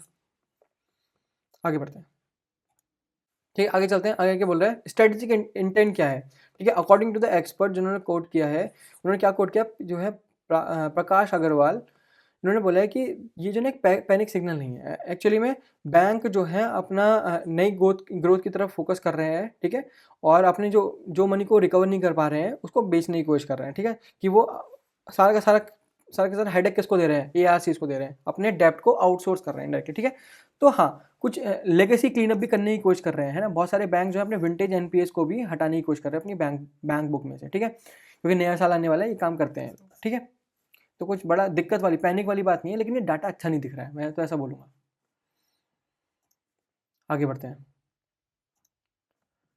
ठीक है। ये लास्ट न्यूज़ है, government's road map to create a global CPSE क्या होता है, सेंट्रल पब्लिक सेक्टर एंटरप्राइजेज, जिसमें वो चैंपियन नाम से कुछ बनाने की कोशिश कर रहे हैं, ठीक है, फॉर अ विकसित भारत 2047। तो गवर्नमेंट ने क्या किया है, गवर्नमेंट ने एक नया रोड मैप बनाया है to transform selected CPSE into the global champions. हमारे जो CPSE हैं उनको ग्लोबल चैंपियन में कन्वर्ट करने की एक रोड मैप बनाई है। ये इनिशिएटिव जो है वो रिप्रेजेंट क्या करता है, एक स्ट्रेटेजिक पिवट रिप्रेजेंट करता है इन हाउ, कि कैसे एक गवर्नमेंट व्यू करती है इट्स अपने पब्लिक सेक्टर यूनिट्स को, ठीक है। उनको क्या एक यूटिलिटी प्रोवाइडर की तरह देखा जाता है, क्या एक एम्प्लॉयमेंट जनरेटर की तरह देखा जाता है, नहीं भाई, वो उनसे बहुत ऊपर है, ठीक है। CPSEs जो है हमारी सेंट्रल पब्लिक सेक्टर यूनिट्स जो है या एंटरप्राइजेज जो हैं, वो बहुत ज़्यादा इंपॉर्टेंट रखती हैं जब यहाँ पर हमें इंडिया में टेक्नोलॉजिकल एडवांसमेंट करना हो या अपने अपने आप को एक फाइनेंशियल पावर हाउस बनाना हो, ठीक है। तो ये इन चीज़ों में बहुत हेल्प करती हैं। तो इंडिया का मतलब हमारी गवर्नमेंट का यही एक प्लान है कि इन CPSE को एक ग्लोबल चैंपियन में कन्वर्ट करना, सो दैट वो हेल्प कर पाए विकसित भारत बनने में, डेवलप इंडिया बनने में बाय 2047। तो आगे देखते हैं, कोर ऑब्जेक्टिव क्या है, चैंपियंस फॉर 2047 बनाना, ठीक है। तो नीति आयोग और मिनिस्ट्री ऑफ फाइनेंस ने कुछ ब्लूप्रिंट्स को फाइनलाइज किया है टू कैटेगराइज, कि कैसे कैटेगराइज करेंगे कि कौन सी CPSEs चैंपियन बन सकती हैं, ठीक है। तो गोल मैंने आपको बता दिया है कि भाई अपनी इंडिया को जो है ना एक हाई इकोनॉमिक ग्रोथ देनी है और एक हाई ग्रोथ ऑर्बिट में डालना है, ठीक है। गवर्नमेंट चाहती है कि वाइब्रेंट इकोसिस्टम बने, ना कि इंट्रूसिव, ठीक है। यहाँ पर वो एक माइक्रो मैनेजमेंट से हटके एक स्ट्रेटेजिक ऑटोनॉमी में जाना चाहती हैं और अपने आप को बहुत अपनी CPSEs को एक अपग्रेड करना चाहती हैं, उनके फंक्शंस को अपग्रेड करना चाहती हैं और अलग अलग तरीके से अपग्रेड करना चाहती हैं। वो देखते हैं क्या कौन से अपग्रेड्स हैं वो, ठीक है। 3 पिलर पर ट्रांसफॉर्मेशन होगा, जहाँ पर पहले टेक्नोलॉजिकल अडॉप्शन होगा, टेक्नोलॉजिकल प्रोग्रेस होगा, ठीक है, जहाँ पर इंडस्ट्री 4.0 को अपनाया जाएगा, ठीक है, उसको अडॉप्ट करा जाएगा, उसको मैंडेटरी अडॉप्ट करा जाएगा, 4th इंडस्ट्रियल रेवोल्यूशन टेक्नोलॉजीज को, ठीक है। जहाँ पर जो भी CPSEs के लेगेसी सिस्टम्स होंगे, पुराने सिस्टम्स होंगे, उसको नए टेक से कन्वर्ट किया जाएगा, चेंज किया जाएगा, जहाँ पर आर्टिफिशियल इंटेलिजेंस डाला जाएगा, IoT इंटरनेट ऑफ थिंग्स जैसी बड़ी बड़ी टेक्नोलॉजीज डाली जाएंगी, 3D प्रिंटिंग जैसी टेक्नोलॉजी का यूज़ किया जाएगा। इसके अलावा आर्टिकल एक डिजिटल ट्विन के बारे में भी बताता है, जहाँ पर ये अपने खुद के फिजिकल एसेट्स को रिप्लेस करेंगे सिमुलेटर से, मतलब सॉफ्टवेयर से, सो दैट कि वो पहले से ही प्रिडिक्ट कर पाए अगर वो कोई भी ब्रेकडाउन होता है तो, मतलब वो पहले से उसमें सिमुलेट करके देख लेंगे, अगर ये करते हैं तो ये हो जाएगा, वो करते हैं तो वो हो जाएगा, सिमुलेट करके देख लेंगे, ठीक है। तो एक डिजिटल ट्विन नाम की टेक्नोलॉजी को भी यूज़ करने को बोला है। ऑपरेशनल फाइनेंशियल ऑटोनॉमी लाएंगे, मतलब चैंपियन का स्टेटस सिर्फ और सिर्फ चैंपियन के नाम से नहीं आएगा, संग में उनके साथ फ्रीडम भी आएगी, ठीक है। मतलब उनको जो है ना कैपेक्स एक्सपेंडिचर करने को मिलेगा, कि वो कैपिटल एक्सपेंडिचर कर पाएंगे, फास्ट अप्रूवल होगा उनका, उनके पास बहुत सारा पैसा होगा कि वो अपने को अपग्रेड कर सके, है ना। और गवर्नमेंट इस पर वर्क कर रही है, ठीक है, कि कोई ब्यूरोक्रेटिक रेड टेप ना क्रिएट हो जाए। मतलब पहले आपको अगर कोई कैपिटल एक्सपेंडिचर करना है तो पहले ब्यूरोक्रेसी में जाओ, फिर वहाँ से सारे अप्रूवल लो, बहुत टाइम लगता है, बहुत टाइम, तो उसको कम करना चाहती है, ठीक है। अगला क्या है, टैलेंट ओवरहाउलिंग, मतलब सीपीएसई है ना, वो कैडर बेस्ड हायरिंग या एग्जाम्स पे बहुत ज़्यादा रिलाई करती है ट्रेडिशनली, लेकिन अब हम जो है ना ग्लोबल एक्सपर्ट्स, हम अपने आपको अपने डोमेन को जो है ना बढ़ाने की कोशिश करेंगे, ठीक है। अलग अलग डोमेन के एक्सपर्ट्स लाएंगे, एआई स्पेशलिस्ट लाएंगे, ग्लोबल स्ट्रेटेजिस्ट लाएंगे, जो कि सिर्फ और सिर्फ पीएसयूज को ज्वाइन नहीं करेंगे, वो एक स्किल गैप को भी ब्रिज करेंगे, ठीक है। तो टैलेंट को भी ओवरहॉल करेंगे। तो ये सारी सारी लिस्ट हैं, अभी शॉर्टलिस्ट करेंगे इन सबको, जो कि इंडियन एयर अर्थ जो है, रेयर अर्थ जो है वो क्रिटिकल मिनरल्स में है, BEL जो है वो डिफेंस में है, मैजगॉन डॉग जो है वो शिप बिल्डिंग में है, NPCIL जो है न्यूक्लियर में है, और रैक लिमिटेड जो है वो पावर फाइनेंस में है, ठीक है। तो इन सबको शॉर्टलिस्ट किया है, ये मे भी आने वाले चैंपियन बन सकते हैं, इसके ऊपर बात हुई है, ठीक है। कॉन्टेक्चुअल एनालिसिस क्या है, एक गोवा फैक्टर है, देखो ये बंदे का नाम है, ठीक है, ये नीति आयोग के मेंबर हैं और फॉर्मर कैबिनेट सेक्रेटरी, जिन्होंने ये बड़ी फाइट लड़ी है डायरेक्टली। इन्होंने अपनी खुद की हायर लेवल पॉलिटिकल बैकिंग करी है और इसके एग्जीक्यूशन पे काम करने का बात किया है, ठीक है। और यही उसको एग्जीक्यूट करने ही वाले हैं। वैसे जो ये इनिशिएटिव है ना, चैंपियन वाला इनिशिएटिव इनकी तरफ से लाया गया है, और ये क्या है, एक तरीके का कॉपी है, ये MSME पैरेलल है, ठीक है। ये सेम चीज़ जो है ना, MSME चैंपियनशिप स्कीम पहले से चलती आ रही थी, अभी गवर्नमेंट जो है ना इसको बढ़ा रही है किसकी तरफ, PSUs की तरफ, कि PSUs में भी ऐसा सेम चीज़ हो पाए कि जो हमारे PSU हैं, CPSEs हैं, वो एक ग्लोबल जाइंट की तरह बिहेव कर पाए और ग्लोबल जाइंट बन पाए, वहाँ पर टक्कर दे पाए उनको, जैसे चाइना क्या यूज़ करती है, SOE यूज़ करती है to dominate the global market, ठीक है। आगे बढ़ते हैं। डेडलाइन क्या है, ये लास्ट पेज है। तो 2047 हमारी डेडलाइन है, हमें तब तक जो है ना अपने चैंपियंस को कन्वर्ट कर देना है, जहाँ पर हम जो उनको नॉर्मली एक रिस्क होता है, लॉन्ग जेस्टेशन रिस्क, उनको बहुत ज़्यादा टाइम लग जाता है कैपेक्स और ओपेक्स का अप्रूवल लेने में, वो ना हो, ठीक है। और कुछ स्ट्रेटेजिक प्रोजेक्ट्स में बहुत जल्दी स्पीड अप हो पाए और स्केल अप हो पाए, जैसे न्यूक्लियर प्लांट्स और डिफेंस कॉरिडोर में, ठीक है। तो यही सब चीज़ें थी। तो आज हमने बहुत कुछ पढ़ लिया है, बहुत नई नई चीज़ें भी देखी, ठीक है। अगर आपको वीडियो पसंद आई हो तो वीडियो को लाइक कर देना, चैनल को सब्सक्राइब कर देना और अपने दोस्तों को भी सेंड करना कि मेरा चैनल भी ग्रोथ हो, ठीक है। Thank you.